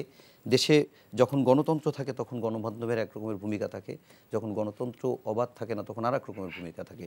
সার্বিক প্রেক্ষাপটে আপনার কাছে জানতে চাই যে এই স্বল্প সময়ে 21 বছরে এনটিভিকে আপনি কিভাবে মূল্যায়ন করবেন? এনটিভির কাছে কতটুকু প্রত্যাশা ছিল, কতটুকু পূরণ করতে পেরেছে, কি চ্যালেঞ্জ দেখছেন? এই এনটিভির 22 বছরের পদার্পণ, এই পদার্পণের এই শুভক্ষণে এনটিভির চেয়ারম্যানকে ব্যক্তিগতভাবে আমরা তাকে চিনি, জানি। লড়াই সংগ্রামে উনি মিছিলের মানুষ, আলহাজ মোসাদ্দেক আলী ভালো, ওনাকে ধন্যবাদ জানাচ্ছি। উনি অসুস্থ, কথাবার্তা তো বোঝা যাচ্ছে, ওনার সুস্থতা কামনা করছি। দীর্ঘ পথ পরিক্রমায় এনটিভি একটি অবস্থান নিয়ে 22 বছরে পদার্পণ করেছে। এই সময়কালে সবাই ভূমিকা রেখেছেন। আজকের এই দিনে দাঁড়িয়ে এনটিভির সকল পর্যায়ের কলা কুশলী, কর্মকর্তা, কর্মচারী, রিপোর্টার সবাইকে ধন্যবাদ জানাচ্ছি। প্রত্যাশাবাদ ব্যক্ত করছি চলার পথে। নিঃসন্দেহে এই সময়টা, 22 বছরের সময়টাতে প্রতিকূল পরিস্থিতি মোকাবেলা করতে হয়েছে। সেই সময়ও যার যার অবস্থানে থেকে দায়িত্বটা পালন করেছে। আমি বিশ্বাস করি যে পয়েন্টগুলো আপনি উল্লেখ করেন সেটা সামারি যদি করি, সংক্ষেপে বলি যে মুক্তিযুদ্ধের চেতনার একটি বাংলাদেশ গড়ার ক্ষেত্রে এনটিভির ভূমিকা উল্লেখযোগ্য। গণতন্ত্রের বিকাশমান ধারাকে আরও বিকশিত করার ক্ষেত্রে এনটিভির ভূমিকা স্মরণীয়, প্রশংসনীয়। সাংবিধানিক ধারাবাহিকতা বজায় রেখে গণমাধ্যমের শক্তিশালী ভূমিকা তৈরি করা, সেক্ষেত্রে এনটিভির ভূমিকা প্রশংসার দাবি রাখে। সব কিছু মিলিয়ে আমি আশা করি আগামী দিনগুলিতেও এনটিভি দেশের গণতান্ত্রিক প্রতিষ্ঠানগুলিকে শক্তিশালী করা, সাংবিধানিক ধারাবাহিকতা বজায় রাখা, বিনোদনের একটি সুন্দর মাধ্যম হিসেবে এই এনটিভিকে সামনে রাখা, এই সব কিছু মিলিয়েই এগিয়ে যাবে। আজকের এই দিনে এটি প্রত্যাশাবাদ ব্যক্ত করছি। জনাব S M Shamim Reza sir, আপনার কাছে জানতে চাচ্ছি এই কারণে, একটু আপনার কাছ থেকে একটু বিস্তারিতভাবেই জানতে চাই, কেননা আপনি যেহেতু এই সাংবাদিকতারই শিক্ষক, ক্লাসেও পড়ান, আবার সেটি টেলিভিশনের পর্দায়, পত্রিকার পাতায় সেটির ইমপ্লিমেন্টেশনও দেখেন। সেই জায়গা থেকে এনটিভিকে আপনি কিভাবে মূল্যায়ন করবেন, এনটিভির কাছে প্রত্যাশার জায়গাও বলতে পারেন? প্রথমে শুভেচ্ছা জানাই 22তম প্রতিষ্ঠা বার্ষিকী, এবং চেয়ারম্যান মহোদয় বক্তব্য দিলেন। এবং আপনারা যে যে স্তরে এখানে কাজ করছেন, সাংবাদিক, গণমাধ্যম কর্মী, ব্যবস্থাপনার সঙ্গে যারা আছেন, বিনিয়োগ করেছেন যারা, বিজ্ঞাপনদাতা থেকে শুরু করে নিউজে, প্রোগ্রামে যে যে অবস্থানে আছেন, আমি যদি একটু ক্রিটিক্যাল দিক থেকেও দেখি যে গণমাধ্যমের গবেষক হিসাবে, শিক্ষক হিসাবে, একটা গণমাধ্যম তো শুধুমাত্র অনুষ্ঠান দিয়ে চলে না। এই গণমাধ্যম কর্মী যারা যারা এর সঙ্গে যুক্ত, তারা কেমন আছেন, তাদের চাকরির নিরাপত্তা কেমন, তারা ভালো বোধ করেন কিনা।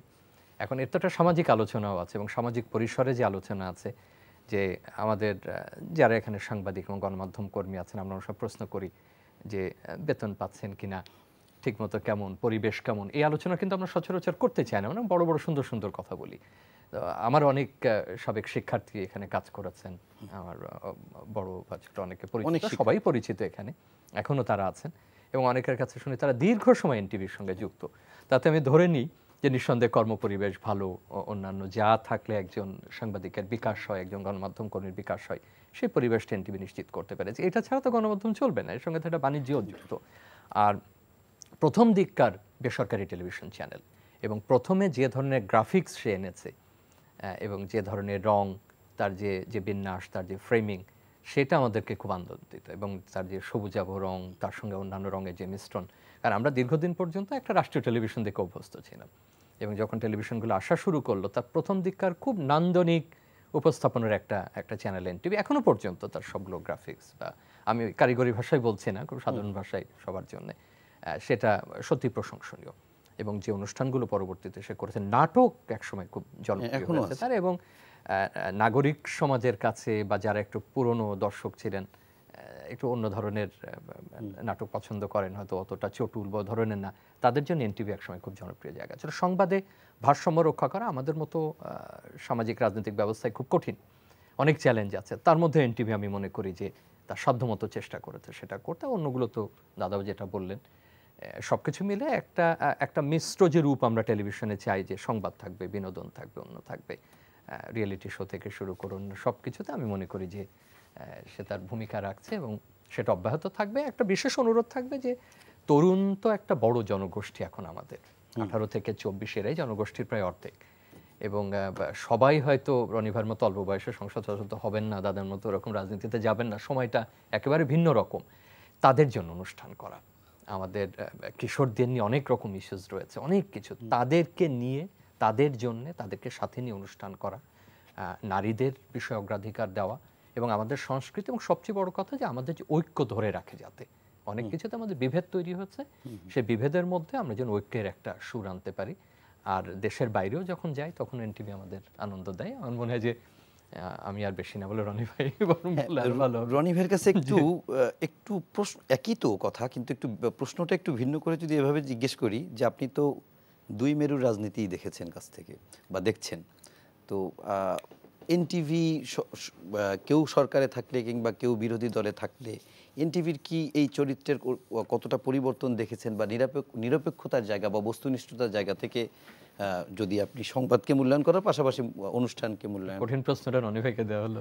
না, এখানে আসলে আমি ত্রিমাত্রিকভাবে দেখতে পাই এনটিভিকে। এর কারণ হলো যে আমার ক্যারিয়ার শুরু সংবাদপত্র দিয়ে, দাদাও ছিলেন কিছুদিন সংবাদপত্রে, এবং 1986-এ আমি যখন পত্রিকায় চাকরি করতাম তখন এই যে একটা এনটিভি হবে, একটা এরকম একটা কিছু হবে, এটা আউট অফ ইমাজিনেশন করা যেত না। তো কাজেই এক যে গণমাধ্যম হিসেবে, পরবর্তীতে আবার যখন রাজনীতিতে এলাম, আওয়ামী লীগে ছিলাম তখন একভাবে দেখেছি, এখন বিএনপিতে আসার পর কেমনভাবে দেখেছি। সবার শেষে যেটা দেখি যে এটার একটা সাস্টেনেবল পাওয়ার আছে। সাস্টেনেবল পাওয়ার আছে যে বিএনপির জমানায় প্রতিষ্ঠিত একটা গণমাধ্যম আওয়ামী লীগ জমানায় অত্যন্ত সুস্বাস্থ্য নিয়ে, চমৎকার সুস্বাস্থ্য নিয়ে তারা টিকে আছে। It means they are very intelligent and professional. তারা যদি বুদ্ধি না থাকতো আর যদি দক্ষতা না থাকতো তাহলে হয়তো ইসলামিক টিভির মতো হয়ে যেতে পারতো, দিগন্ত টিভির মতো হয়ে যেতে পারতো, বা ওই দেখা গেল যে ওই যে বিএনপির একটা পত্রিকা আছে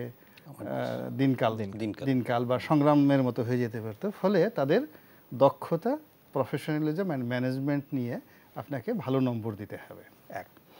দুই নম্বর হলো এনটিভির সফলতার ক্ষেত্রে যেটা শাহেদ রেজা সাহেব বললেন যে স্ক্রিন, অর্থাৎ এটার যে স্ক্রিনটা এখনও টিল নাও অন্য যে কোনো স্ক্রিন থেকে আলাদা। যদি এখন সব টেলিভিশন স্ক্রিন একদিকে আনেন, এনটিভির মনোগ্রাম, স্ক্রিনের যে কালার, এটা যে কোনো মানুষকেই আকর্ষণ করবে। এটা আমার ভালো লাগে। দুই নম্বর হলো এখানে যে যাদেরকে আনা হয়েছে, সেই সংবাদ পাঠক, উপস্থাপক থেকে শুরু করে বিভিন্ন সময় এরা সবসময় প্রিয় মুখ ছিল, মানে টেলিভিশন জগতের প্রিয় মুখ ছিল। এখান থেকে অনেক স্টার তৈরি হয়েছে যারা পুরো গণমাধ্যমকে নেতৃত্ব দিচ্ছে, এখন নেতৃত্বই দিচ্ছে। হ্যাঁ, তারা নেতৃত্ব দিচ্ছে, কিন্তু তাদের শুরুটা হলো এখান থেকে। তো এটা আমার কাছে একটা ব্যতিক্রম ধর্মী এদের অবস্থা। এদের অনুষ্ঠানের মান হ্যাঁ মোটামুটি ভালো মান না হলে তো টিকতে পারতো না, কিন্তু ব্যতিক্রম যেটা হলো তারা এমন কিছু কাজ করেছে যে কাজগুলো অন্য কেউ করেনি। যেমন ধরুন কোরআনের আলো যে অনুষ্ঠানটি হলো, এটা নিঃসন্দেহে খুব ব্যতিক্রমধর্মী একটা অনুষ্ঠান ছিল। আবার ক্লোজ আপ ওয়ান যে অনুষ্ঠানটা হলো, এটা তো মানে কি বলবো, বাংলাদেশের দুটো অনুষ্ঠান, মানে টেলিভিশন অনুষ্ঠান একেবারে ব্যাপকভাবে 3-4টা, যেমন বাংলাদেশ টেলিভিশনে যদি কিছু মনে না করেন বা ইদানিং ইত্যাদি, এটা যেভাবে একটা আছে। তারপরে আপনার এই যে এনটিভির যে ক্লোজ আপ ওয়ান, আর ওই দীপ্তি টেলিভিশনের সুলতান সুলেমান, বাংলাদেশে, হ্যাঁ বাংলাদেশে এটা। আর দিগন্ত টেলিভিশনে ছিল প্রশ্নোত্তর পর্ব, ইসলামী সওয়াল জবাব। অসাধারণ, মানে মানুষের মধ্যে সাড়া জাগিয়েছে। তো কারণে আমি মনে করি যে এটা একটা ব্যতিক্রমধর্মী প্রতিষ্ঠান। আর 22 বছর বাংলাদেশের টিকে থাকাটাই আসলে এটা একটা আশীর্বাদ, এটা একটা যোগ্যতা, এবং সেই যোগ্যতা এনটিভির আছে। এবং এনটিভির ম্যানেজমেন্টের সাথে কলাকুশলী যারা আছেন, তার সঙ্গে সঙ্গে বিজ্ঞাপনদাতা আছেন, সবারই একটা মনে হয় এখানে ফ্যামিলি গড়ে উঠেছে, ফ্যামিলি অ্যান্ড ফেলোশিপ। তো আমার পক্ষ থেকে একজন দর্শক হিসেবে, যেহেতু অনুষ্ঠানে অনেকবার আসছি আপনাদের মেহমান হিসেবে, এখানে চা খেয়েছি, সিঙ্গারা খেয়েছি, তারপর শেষে আবার যাওয়ার সময় বেশ কিছু তোহফাও পাই, পয়সা টয়সা দেন আর কি আপনারা। তো কাজে আমাদের দায়িত্ব আছে আপনাদের জন্য দোয়া করার জন্য, আল্লাহ আপনাদের সামর্থ্য বাড়িয়ে দেয়। এবং অন্যান্য দিন যেভাবে করেন, মুদ্রাস্ফীতি আমরা তো আসলে টাকা পয়সা দেই না, আমরা আসলে সম্মানই দেই। ওই তো সম্মানইটা আপনারা দিচ্ছেন, এটা তো আপনার সম্মান না দিলেও রানী ভাই মুদ্রাস্ফীতির কথাটাও স্মরণ করিয়ে দিলেন। সম্মানই না দিলেও পারতেন। এবং আজকে জন্মদিনে আমি দেখলাম অন্যান্য দিনে আরো 500 টাকা বাড়িয়ে দিয়েছেন, আল্লাহ আপনাদের বরকত দান করুক। তো যার জন্য এই কথাটা বলে দিলাম যে দিন দিন আপনাদের উন্নতি হোক, এটা আমি আমার আশা করছি আর কি। আচ্ছা, অনেক ধন্যবাদ আপনাকে। যদিও শেষ করবার আগে যে আপনার কাছে যারা ছিলেন হয়তো অন্য চ্যানেলে গেছেন পেশাগত কারণে বা অন্য গণমাধ্যমে গেছেন, তারাও ভালো করছেন, তো সেটাও কিন্তু এনটিভির একটা আমি মনে করি যে একটা কৃতিত্ব, যে এখান থেকে আমার শিক্ষার্থীরা আছেন, আমার বন্ধুরা আছেন বা অন্য যারা আছেন পরিচিত, সবসময় যে এক জায়গায় থাকা হয় তা না, আমরা হয়তো একটু বৈচিত্র্য আনতে চাই, সেখানেও তারা ভালো করছেন। তো সে কৃতিত্বও এনটিভি নিতে পারে যে আমার একজন পুরনো সহকর্মী, আমার একজন সাংবাদিক গণমাধ্যম কর্মী অন্য কোথাও গিয়ে অবদান রাখছেন। স্যার, আপনার কাছে এই সঙ্গে আরও একটা বিষয় একটু প্রশ্ন করি। এনটিভি তো গণমাধ্যমেরই একটি অংশ। গণমাধ্যমকে যদি আমরা ইলেকট্রনিক মিডিয়া এবং প্রিন্ট মিডিয়া বলি, তাহলে ইলেকট্রনিক মিডিয়ার ক্ষেত্রে, সম্প্রচার গণমাধ্যমের ক্ষেত্রে টেলিভিশন আমাদের এখানে খুব বড় ভূমিকা পালন করে। আমরা পত্রিকার আবেদন একেবারে কমে গেছে সেটি বলা যায় না, কিন্তু পাশাপাশি আমরা দেখছি যে অনলাইন যে প্রচারগুলো আছে সেগুলো দিন দিন জনপ্রিয় হয়ে উঠছে, এবং সেই সঙ্গে সামাজিক যোগাযোগ মাধ্যম এগুলো সবাইকে পিছনে ফেলে দিচ্ছে। তো এরকম একটা আনস্টেবল সিচুয়েশনও বলা যায় যে আসলে কে লিড দিবে, কোনটা দর্শক নেয়, কোনটা দর্শক নেয় না, কোনটা ভিউ বাড়বে, কিংবা কোনটা আসলে গুরুত্বপূর্ণ সংবাদ বা গুরুত্বপূর্ণ সংবাদের আসলে ওই পাঠক বাড়ছে নাকি ভিউ বাড়ছে, এইরকম বিদ্যমান বাস্তবতার জায়গা থেকে বাংলাদেশের গণমাধ্যমের ক্ষেত্রে আপনার কাছে স্যার আমি একটু স্পেসিফিকভাবেই একটু মোটা দাগে প্রশ্নটা, যে আসলে কোন দিকে যাচ্ছে বলে আপনার কাছে মনে হচ্ছে? এখন পুরো গণমাধ্যম নিয়ে আলোচনা করাটা খুব কঠিন, কারণ সেখানে অনেক ধরনের মাধ্যম। আমরা সম্প্রচার গণমাধ্যমে, আমরা যদি শুধু টেলিভিশনে থাকি, এখন টেলিভিশন সবাই একটা পেতে চায়, যার সামর্থ্য আছে বিনিয়োগ করতে চান তিনি টেলিভিশন পেতে চান, কিন্তু এবং যদি সরকার অনুমতি না দেয় আমরা সমালোচনা করি যে আমি একটা অনুমতি চেয়েছিলাম আমাকে অনুমতি দেয়নি, আমরা রাজনৈতিক বিবেচনার জন্য দোষারোপ করি নানান কিছু। কিন্তু আমার কিন্তু রাজস্বের বাজারটাও চিন্তা করতে হবে যে আমার আসলে রেভিনিউ মার্কেটটা কেমন, এবং সেখানে কি পাশের দেশ ভারতের মতো যে 1000, 1500 বা 2000 টেলিভিশন চ্যানেল সেখানে চলতে পারে, বা আমাদের আঞ্চলিক মার্কেট আছে কিনা, সেটা কিন্তু আমাদের নাই। অতএব টেলিভিশনগুলো শুরুর আগে গভীরভাবে চিন্তা করা উচিত, কারণ এটা একটা বড় বিনিয়োগ, বড় আয়োজন, যে এটা কতখানি, যে কথা রনি ভাই বারবার বলছে যে যখন সে সাস্টেইন করে, তখন সাস্টেইন করতে গেলে আগে তো তার বিনিয়োগ এবং তার কর্মী সুরক্ষা দেখতে হবে। কর্মী সুরক্ষা বলবোই আমরা যত অনুষ্ঠানই আছে, মানে এই আলোচনাটা অত্যন্ত গুরুত্বপূর্ণ। এই নিরাপত্তাই হচ্ছে প্রথম নিরাপত্তা। তারপরে টিকে থাকতে গেলে তাকে তো অনুষ্ঠান দিয়ে মন জয় করতে হবে। আপনি তো জোর করে টেলিভিশন আমাকে দেখাতে পারবেন না, জোর করে আপনি আমাকে রেডিও শোনাতে পারবেন না বা পত্রিকা শোনাতে পারবেন না। তো এখন আমাদের ওই বিশেষায়িত বিষয়টার জায়গাটা তো ছোট, হ্যাঁ না, আমাদের তো অত বড় দেশ না, অনেক কেন্দ্র নাই যেখান থেকে অনেক শিল্পী পাওয়া যায় বা অনেক সংবাদের লোক পাওয়া যাবে, অনেক সাংবাদিক পাওয়া যাবে, অনেক কর্মী পাওয়া যাবে। সেটা কিন্তু একটা বড় চ্যালেঞ্জ আমাদের। এখন বেসরকারি খাতে তো টেলিভিশন বেশি দিন হয়নি না, উন্নত রাষ্ট্রগুলো তো অনেক দশক হয়ে গেছে, একদম প্রায় প্রথম থেকে।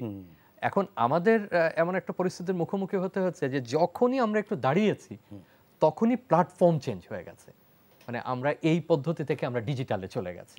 এখন এইটা একটা বড় ধরনের ধাক্কা, একটা বড় ধরনের পরিবর্তন। এটা সুযোগও এনে দিচ্ছে পুরোনো মাধ্যমগুলোর জন্য, ট্র্যাডিশনাল মাধ্যমের জন্য, যেটাতে বসে আমরা কথা বলছি, আবার সম্ভাবনাও কিন্তু তৈরি করছে।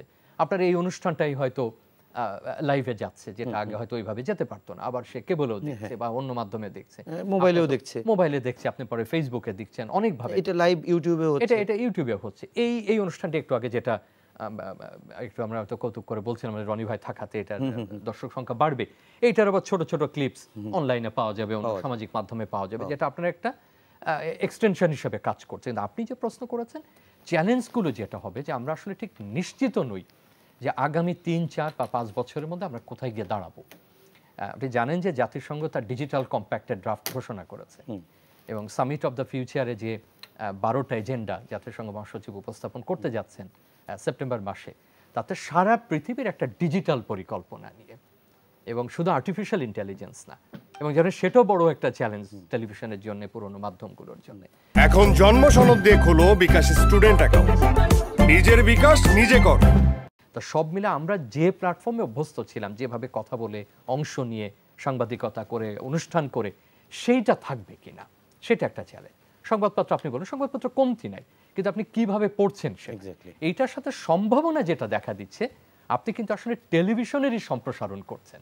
আপনি যখন ওটিটিতে দেখছেন, সেটা কিন্তু একটা টেলিভিশনই, এটা অন্যভাবে দূরদর্শী। বা যখন রনি ভাইকে বা দাদাকে যখন আলাদাভাবে একটা ছোট ক্লিপস করছে 4 মিনিট 5 মিনিট, সেটা টেলিভিশনের আদলে এটা ইজি ছোট ফ্রেম করে।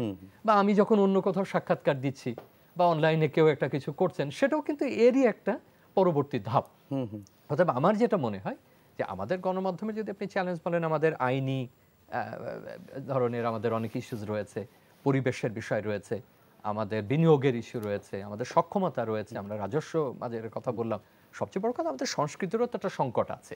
আপনি কেমন অনুষ্ঠান চান সেটা দর্শক যতক্ষণ তৈরি, উনি যেটা বললেন, যদি কিছু মনে না করেন ফজল ওয়াহানের অনুষ্ঠান আমরা চাইতাম বা ইত্যাদির একটা, আমরা চাই এরকম একটা অনুষ্ঠান। অতএব এনটিভি সহ অন্য যারা আছে তাদের ওই অবস্থানটা তৈরি করতে হবে যে আমিও যেন চাই। আর একেবারে এইটা বলবো যে প্রত্যেক মাধ্যমের দর্শক আছে। আপনি হয়তো সার্ভে করে বের করতে পারবেন যে অনলাইনে আমরা বেশি যাচ্ছি, আমাদের সবাই প্রায় মোবাইল ব্যবহার করে, সবাই প্রায় সোশ্যাল মিডিয়া ব্যবহার করে, কিন্তু দেখেন কেউ না কেউ তো টেলিভিশন দেখে। আপনি ধরে নেন 5 কোটি লোক টেলিভিশন দেখে, আবার 5 কোটি লোক হয়তো সেটা সামাজিক মাধ্যমে দেখে বা অন্য কোনো ডিজিটাল প্ল্যাটফর্মে দেখে। আবার সংবাদপত্র পাঠের জন্য কয়েক কোটি মানুষ আছেন, রেডিও শোনার জন্য কিছু মানুষ আছেন। অর্থাৎ সেগমেন্ট থাকবে। আবার এমন দর্শক আছে সে 2টো বা 3টার মধ্যেও চলে। মূল কথা হলো আপনাকে মানে থাকতে হবে, আপনাকে দর্শক প্রিয় থাকতে হবে, আপনাকে কৌশলী হতে হবে, আপনাকে দেখাতে হবে যে না আপনি গুরুত্বপূর্ণ এবং আপনি যা করছেন সেটা গুরুত্বপূর্ণ, বিনোদনের জন্য হোক, সংবাদের জন্য, তথ্যের জন্য, তাহলে মাধ্যম টিকে থাকবে। এবং আমি মনে করি যে সেটাই আমাদের ভবিষ্যৎ। ওকে, এই ব্যাপারে একটু অসীম কুমার উকিল আপনার কাছে একটু জানতে চাই। প্রায় একই ধরনেরই প্রশ্ন, সেটি হচ্ছে যে বাংলাদেশের গণতন্ত্রায়নের প্রক্রিয়ায় গণমাধ্যম, এবং সেক্ষেত্রে এখন এই গণমাধ্যমের জায়গায় আপনার কাছে আসলে মানে একজন রাজনীতিবিদ হিসেবে যেমন দেখেন, ঠিক তেমনি দর্শক হিসেবেও তো দেখেন। তো মানে এই যেটি স্যার একটু আগে বলছিল যে আগামী 3 থেকে 5 বছরে কোন দিকে আমরা যাচ্ছি সেটিরই নিশ্চয়তা নাই। অর্থাৎ যখন আমরা সেট হব সে সময়ে আর ভিন্ন ডাইমেনশনগুলো আসছে। আসলে কোনটা বেশি ইফেক্টিভ বলে মনে হচ্ছে, কিংবা টেলিভিশনের কাছ থেকে কিংবা গণমাধ্যমের কাছ থেকে মানুষ যা চাচ্ছে কিন্তু পাচ্ছে না, এরকম কি মনে পাচ্ছে না? হ্যাঁ, এরকম কিছু আছে কিনা বা পাচ্ছে কিনা নিশ্চিত হতে পারছেন না, পাচ্ছে না, যে এই কথাটা সত্যি। এখন এগুলি মানে কে কিভাবে নিবে? এই যে 2টো অনুষ্ঠানের কথা বললেন, অনেকে বলে যে বিটিভির দর্শক সবচেয়ে কম, কিন্তু এগুলো তো দর্শক আছে। হ্যাঁ, ইত্যাদি যখন হয় এখনো দেখি ওদেরই মানে তাড়াতাড়ি খাওয়া দাওয়া সেরে গৃহিণী সবাইকে নিয়ে বসে যায় না। মানুষ তো বিনোদন চায়। টেলিভিশনের বিনোদন অনুষ্ঠান কোথায়? আপনি এইরকমভাবে অন্য অনুষ্ঠানগুলো একটা বলা দরকার, ছাদ কৃষি একটা সাবজেক্ট হতে পারে, বা কৃষি যে একটা কৃষি ধরন তো হতে পারে, কিন্তু ছাদ কৃষি এইটা যখন শুনছি যে বলে কি সাইকিয়াদের কি মাথা খারাপ হলো না কিরকম মনে হতো। বাট এখন এটা কম্পিটিশন করছে, খুব জনপ্রিয় করছেন। বিনোদন এই যে আপনার এই কিশোর আমরা ছাত্র জীবনে দেখেছি, আসাদুজ্জামান নূরের এই সুবর্ণা, আসাদুজ্জামান নূরের এইগুলি কোথাও কেউ নেই, মানে কি টিএসসিতে মিছিল হয়েছে, আসাদুজ্জামান নূরের ফাঁসি দেওয়া যাবে না, সারা দেশে হয়েছে, সারা দেশে হয়েছে। আমরা তখন ঢাকা বিশ্ববিদ্যালয়ের ছাত্র, বাকের ভাইয়ের ফাঁসি দেওয়া যাবে না। এই যে হৃদয় কারা এগুলি সিরিয়াল, সেই সিরিয়াল তো এখন নেই। আপনার এই কৃষির উপরে একটা আছে বা কৃষির উপরে হয়েছে, আপনার কেবলমাত্র আপনারা একটা উদ্যোগ নিতে পারেন না যে দেশের শিক্ষা ব্যবস্থা নিয়ে আপনারা রেগুলার প্রোগ্রাম করবেন। মানে আমার গুরুত্বপূর্ণ দুটো, এখন নাচের প্রোগ্রামে আপনি তো সংস্কৃতি বিষয়ক সম্পাদক আওয়ামী লীগের, একটা নাচের ক্ষেত্রে যেরকম স্পন্সর পাওয়া যায়, গানের ক্ষেত্রে যেরকম পাওয়া যায়, শিক্ষামূলক অনুষ্ঠানে তো মানে টেলিভিশনের বলি, পত্রিকার বলি, মানে রক্ত তো মানে আপনার বিজ্ঞাপন, এগুলো তো বিজ্ঞাপনের ঘাটতি তো থাকে। করতে গিয়ে আমরা শুনেছি যে ইয়ে পাওয়া যায়, এক্স্যাক্টলি, শিশুদের অনুষ্ঠানে পাওয়া যায় না, সচেতনতামূলক জিনিসেই মানুষের আগ্রহ কম। জায়গাটা যেতে হবে, বিজ্ঞাপনের অভাবে কর্মচারীদের বেতন দিতে পারে না, এই টেলিভিশন বন্ধ হয়ে গেছে, এরকম তো কিছুটা শুনি নাই। একটু ইরেগুলার বেতনের মধ্যে আছে কোনো কোনো প্রতিষ্ঠানে, কিন্তু মানে অনেক প্রতিষ্ঠান ইন্ডিপেন্ডেন্ট টেলিভিশন ওই ভবনের নিজস্ব বিজ্ঞাপন দিয়েই চলে। পরে নিউজ 24 তার হাউস দিয়েই চলে। মানে এগুলি অনেক আছে, এই জায়গাগুলিকে আনা যায়। সদিচ্ছা দরকার আছে। হ্যাঁ, সেই কম্পিটিশনের জায়গা যেতে হবে, গবেষণার জায়গা যেতে হবে, সম্ভব। কেন মানে সংসারে আগুন লেগে যায় জিটিভির প্রোগ্রাম দেখতে গিয়ে সিরিয়ালি, বাপে দেখতে চায় খেলা, আর বাকি সবাই দেখবে হইলো জি বাংলা, জগদ্ধাত্রী এখন কি করছে। আমাদের 21 টিভি তো যখন আসলো তাদের 21 টিভির শুরুটা জগন্নাথ হলের মর্মান্তিক ঘটনা যেদিন ঘটে সেদিন শুকতারা চলছিল। তাহলে কি জনপ্রিয় থাকলো ওটা দেখতে গেছে। সেগুলি যে বিনোদনের জায়গাগুলি, জীবন ধর্মী বিষয়গুলি, নাটক, নাটকের একটা স্লোগান ছিল, নাটক হোক জীবনের প্রকাশিত সত্য, নাটক হোক জীবন যুদ্ধের হাতিয়ার। সেই জিনিসগুলি কোথায়? আমি মিডিয়ার লোকজন শুনলে আবার মাইন্ড করতে পারে। আমি বলছি যে এই জায়গাগুলি আসা দরকার। পয়সাপাতির অভাব, আমি এটা মানতে রাজি নই, আমি এটা মানতে রাজি নই। কোয়ালিটি দিতে পারলে সবসময় আসবে সেই জায়গাটায়। এখনো মানুষ খাঁটি ঘি খুঁজে, সেই জায়গাটার মধ্যে যেতে হবে।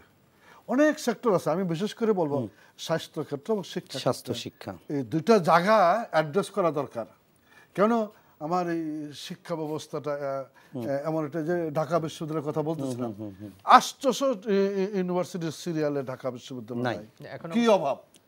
এখন অবশ্য একটু উন্নতি হচ্ছে, 500 বা 550 মধ্যে আমরা 554। জি, তাও একটু হয়েছে, আগে 20 জনের মধ্যে 20 ছিলাম, এখন 18তে আসছে। না, এটা অনেক। 300-400 এগুলো খুব কঠিন কাজ। স্যার, এটাতে আপনি আমাদের সাথে ক্রস করতে পারেন, এটা আত্মসন্তুষ্ট। না, একেবারে সেটা না, সেটা না, না, সেটা কোনো অবস্থাতেই হতাশ না, এটা স্যার বুঝাইতে চাচ্ছে। এটা কোনো অবস্থাতেই না। এবং মানে সেই ক্ষেত্রে আমি নিজেও ঢাকা বিশ্ববিদ্যালয়ের ছাত্র, আমার অনেক গর্বের, অহংকারের অনেক কিছু আছে। আমি মনে করি যে সেই জায়গাগুলিকে অ্যাড্রেস করা দরকার আমাদের সবাই মিলে। শিক্ষা ব্যবস্থাটা নিয়ে অনেক কথা বলা আছে।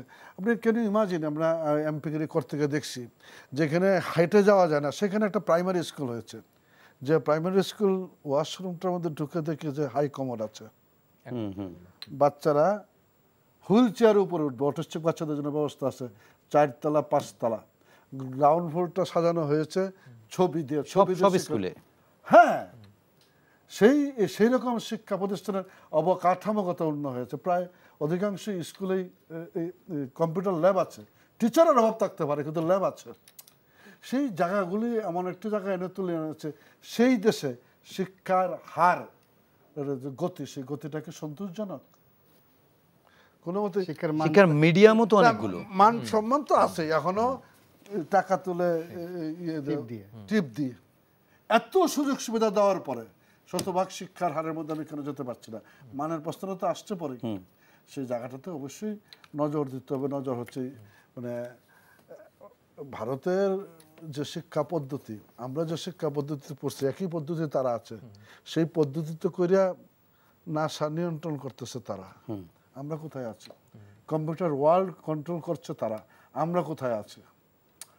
আমি বলতে চাচ্ছি যে আমাদের ব্রেন আছে, রেইন হয়ে যাচ্ছে।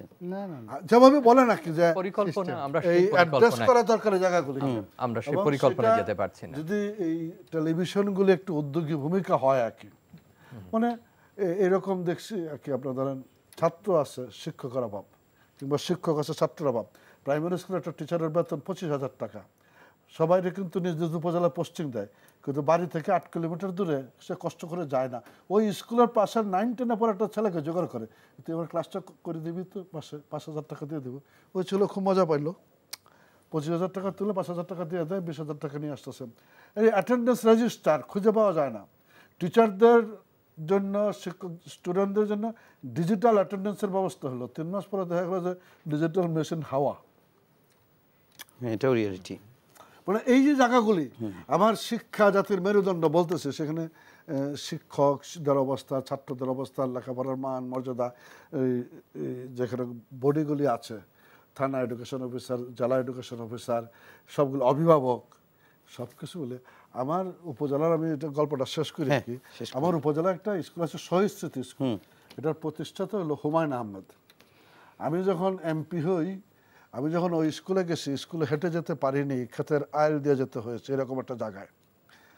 সেই স্কুলটা এমপিভুক্ত ছিল না, এমপিভুক্ত হয়েছে, নতুন ভবন হয়েছে, মেয়েরা সাইকেল দিয়ে আসা, সাইকেল স্ট্যান্ড হয়েছে, মাঠে স্কুলের মাঠে বালি দিয়ে ভরাট করে দিয়েছে, খেলাধুলা করতে পারে না। সেই স্কুলের রেজাল্ট 3 বছরের মধ্যে উপজেলায় চ্যাম্পিয়ন, ফার্স্ট রেজাল্ট মেট্রিকের, 4 বছরের মাথার মধ্যে ডিস্ট্রিক্টে ফার্স্ট, 5 বছরের মাথায় ডিভিশনে ফার্স্ট হয়েছে। মানে এটা হচ্ছে একটু দেখভাল করা সেই, এবং সেটা মেহরাবপুর শাওন হলো এটা সভাপতি। জাফর ইকবাল স্যারও বছর একবার জায়গা দেখে শুনে আসে নাকি, জাস্ট একটু তদারকি করা। সেই তদারকি করার লোকজনটার অভাব হয়ে গেছে। ওই শিক্ষা প্রতিষ্ঠানগুলি যদি একটু না দেখে আগে অবস্থাগুলি, এখন স্বাস্থ্য ব্যবস্থার অনেক উন্নতি হয়েছে, এখন কিন্তু পার্লামেন্টের বলে না যে ডাক্তার নাই, ডাক্তার কিন্তু আছে, হয়তো 16 জনের জায়গায় 8 জন আছে, 5 জন আছে, এটা আছে। ওষুধও 20-22টা ওষুধ যদি তো পাওয়া যায়, অ্যাম্বুলেন্সও আছে, তবু লোকজন চলে আসে বিভাগীয় শহর, ঢাকা শহরে, ওখানে যায় না, যায়ই না। অথচ মানে এক্সরে মেশিনও আছে, এখন আলট্রাসোনোগ্রাফ মেশিনও আছে, এবং ল্যাব টেকনিশিয়ানও আছে, কিন্তু পায়ে ব্যথা না পাইলেই অ্যাম্বুলেন্স চলে টান দেয়, জেলা সদরে চলে যেতে হবে।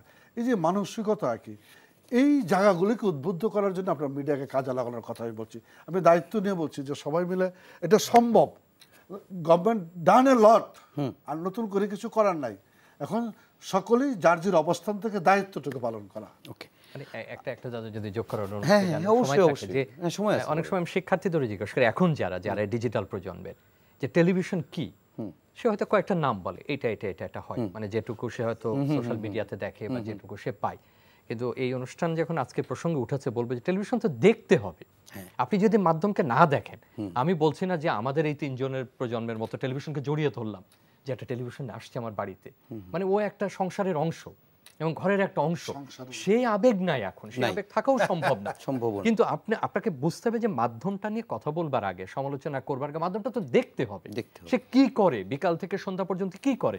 সে কৃষি নিয়ে কথা বলে, শিল্প নিয়ে কথা বলে, বিনোদন নিয়ে কথা বলে, সংবাদ, এমন এমন বিষয় তুলে আনে যেটা হয়তো আমি কোনো একদিন কল্পনা করেছিলাম, ভেবেছিলাম এমন যদি হতো।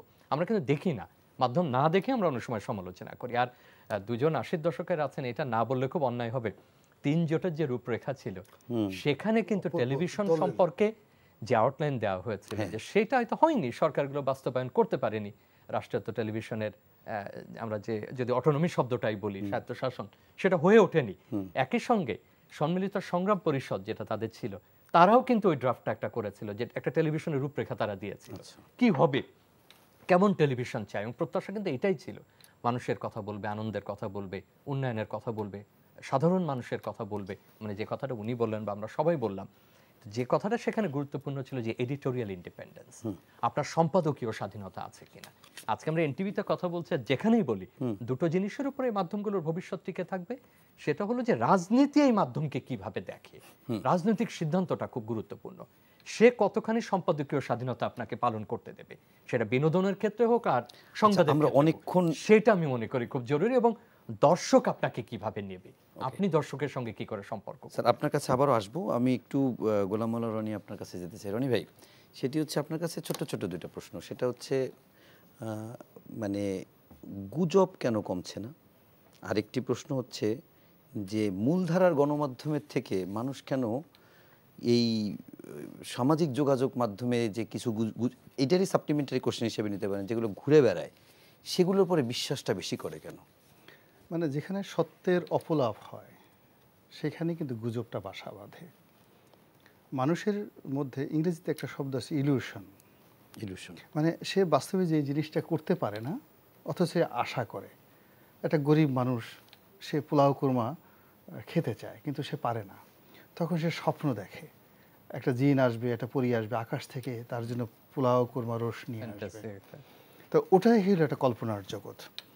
আবার যেমন দেখেন, আওয়ামী লীগের সঙ্গে, আওয়ামী লীগকে গালি দিতে চায় মানুষ, বিএনপিকে গালি দিতে চায়, বা তার অপছন্দের লোককে সে সমালোচনা করতে চায়, কিছু কিছু মানুষকে টুইস্ট করতে চায়। এই সমাজে যেমন দেখেন, এখন বেনজির সাহেব পলাতক, এখন বেনজির সাহেব যখন ক্ষমতায় ছিলেন, তিনি যখন লাঠি ঘুরাতেন, তারপর সে দাপট দেখেন, তখন অনেক মানুষের রাগ হতো যে যদি পারতাম ওকে আচ্ছা মতো একটু ছেঁচা দিয়ে দিতাম, ডলা দিয়ে দিতাম। তো যখন সে এই ডলা দিতে পারে না, তখনই সে করে কি, গুজব তৈরি করে, গুজব তৈরি করে ওরে রাসেল ভাইপারে কামড় দেবে, ওর উপর বজ্রপাত পড়বে, ওর উপর ঠাডা পড়বে। এই যে যে জিনিসগুলো, এগুলি ধীরে ধীরে ধীরে ধীরে গুজব আকারে ছড়িয়ে পড়ে। এটা কেন হয়? যখন গণতন্ত্রের অভাব হয়, সুশাসনের অভাব হয়, ট্রান্সপারেন্সির অভাব হয়, স্বচ্ছতার অভাব হয়, এবং মানুষের যে সবচেয়ে গুরুত্বপূর্ণ যে নিয়ামত আল্লাহ রাব্বুল আলামিন দিয়েছেন, এই যে আমরা এখানে আসি, সেটা হলো মানুষের জবান। জবানটা হলো বলা হয় যে a unique engineering in the universe. এই পৃথিবীতে সবচেয়ে বড় প্রকৌশল বিদ্যা, যে বিদ্যা এখনো পর্যন্ত মানুষ আবিষ্কার করতে পারেনি। এই যে আমি আপনার চোখের দিকে তাকিয়ে অনবরত কথা বলে যাচ্ছি, আরবিতে এটাকে বলা হয় কালাম। এটা কোথা থেকে আসে? এটা কি আকাশ থেকে আসে, মস্তিষ্ক থেকে আসে, হৃদয় থেকে আসে, নাকি ভিতরের অন্য কোনো অর্গান আছে? এই ভাষা কে দিচ্ছে? এই ভাষা কবিতা রচনা করছে, এই ভাষা গান তৈরি করছে, এই ভাষা মানুষকে গালি দেওয়ার সঙ্গে সঙ্গে যুদ্ধ তৈরি হয়ে যাচ্ছে, এই ভাষা মুহূর্তের মধ্যে যুদ্ধ বন্ধ করে দিচ্ছে। তো এই যে ভাষার যে অধিকার, এটা হলো গণতন্ত্রের সবচেয়ে বড় সৌন্দর্য। যে দেশ, যে সমাজ, যে রাষ্ট্র এই ভাষাটাকে সংযত করতে পেরেছে, সুসংহত করতে পেরেছে, ভাষার প্রচারটিকে, আমরা যে টেলিভিশনে গণমাধ্যমে কি করছি, আমাদের যে কালাম ভাষা, এই ভাষাটাকে আমরা প্রচার করছি। এই প্রচারটা যত পরিশীলিত হয়, রাষ্ট্র এখানে যতটা নিশ্চয়তা দান করে, এবং এর মাধ্যমে গণতান্ত্রিক সৌন্দর্যটা যত সুন্দরভাবে বিকশিত হয়। ভালো ভাষার জন্য যখন মানুষ প্রশংসিত হয়, পুরস্কৃত হয়, এবং মন্দ ভাষার জন্য মানুষ যখন নিন্দিত হয়, এবং এটি যখন একটা রাষ্ট্র করতে পারে, সমাজ করতে পারে, পরিবার করতে পারে, তখন সেখানে গুজব হয় না, তখন সেখানে ফ্যাক্ট অ্যান্ড ফিগার চলে আসে। এবং যে সমাজে যত সুন্দর ফ্যাক্ট থাকে, ফিগার থাকে, সেই সমাজ তত বেশি সভ্য হয়। আমাদের এই যে নৈতিক যে দন্যতা এখন চলে আসছে, সেই দন্যতার কারণেই কিন্তু আমাদের এই সমাজে গুজব তৈরি হচ্ছে, একটার পর একটা গুজব তৈরি হচ্ছে। এই গুজবের মূল কারণটা হলো আমি যে জিনিসগুলো পাচ্ছি না, তো আমি পারছি না। এই যে একটা ছাগল নিয়ে আমরা এত রাগ হলাম কেন? যে যেখানে একজন মানুষ চাল ডাল কিনতে পারছে না, ঠিক মতো মাংস খেতে পারছে না, তারপরে সে এবার দেখলাম কুরবানির মাংস অন্য সবার চেয়ে ওই যে উপরে থেকে সেই উপরে থেকে দুই টুকরা সে ফেলে দেয় মাংস, আর এই নিচে যারা ভিক্ষুক আছে বা যারা মাংস খেতে আসছে, ঢাকা শহর অনেক সোশ্যাল মিডিয়াতে চলে আসছে, তো সে দেখলো উপরে থেকে 2 টুকরা হাড্ডি একজনে ফেললো, 2 টুকরা হাড্ডির পরিবর্তে সে একটা পেলো, কি যেন বলে, শুধু চর্বি পেলো। এরপরে সে ভিক্ষুক অকথ্য ভাষায় বাড়িওয়ালাকে গালাগাল শুরু করলো। সে ভাষা শোনার মতো, এটা তো কোনো গণমাধ্যম প্রকাশ করতে পারবে না, এটা সামাজিক মাধ্যম প্রকাশ করছে যে তুমি এত বড় একটা গরু কিনে নিয়ে আসছো, এই বাসায় আমি এখানে দাঁড়ায় দাঁড়ায় দেখছি, ভিক্ষুক বলতেছে দাঁড়িয়ে দাঁড়িয়ে দেখেছি যে তুমি 4টে গরু কিনেছো, আর সেই গরু রাখার জন্য তুমি নতুন ফ্রিজ কিনে নিয়ে আসছো, আর আমাকে তুমি 2 টুকরা মাংস দিলা।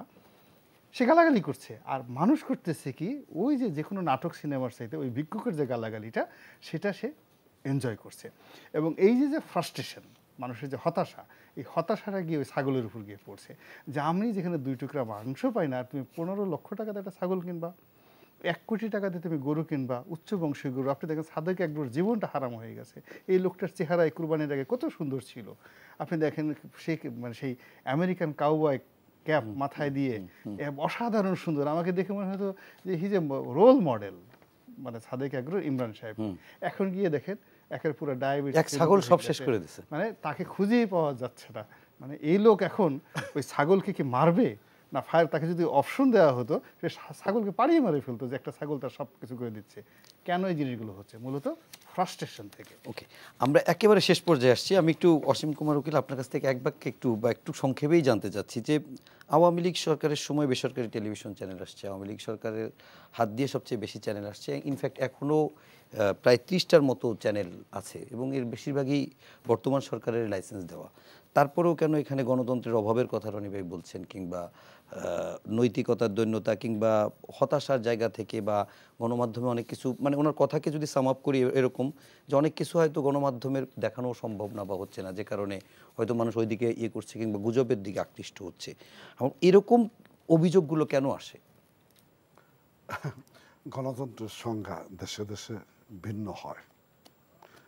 আমরা যেভাবে গণতন্ত্রটাকে দেখছি, অভ্যস্ত আর কি, তুলনা করি ভারতের গণতন্ত্রের সাথে কিংবা ব্রিটিশ গণতন্ত্রের সাথে। গণতন্ত্র মানে কি ম্যাক্সিমামের শাসন, অধিকাংশ মানুষ যেটা চায় সেই অনুযায়ী করা আর কি।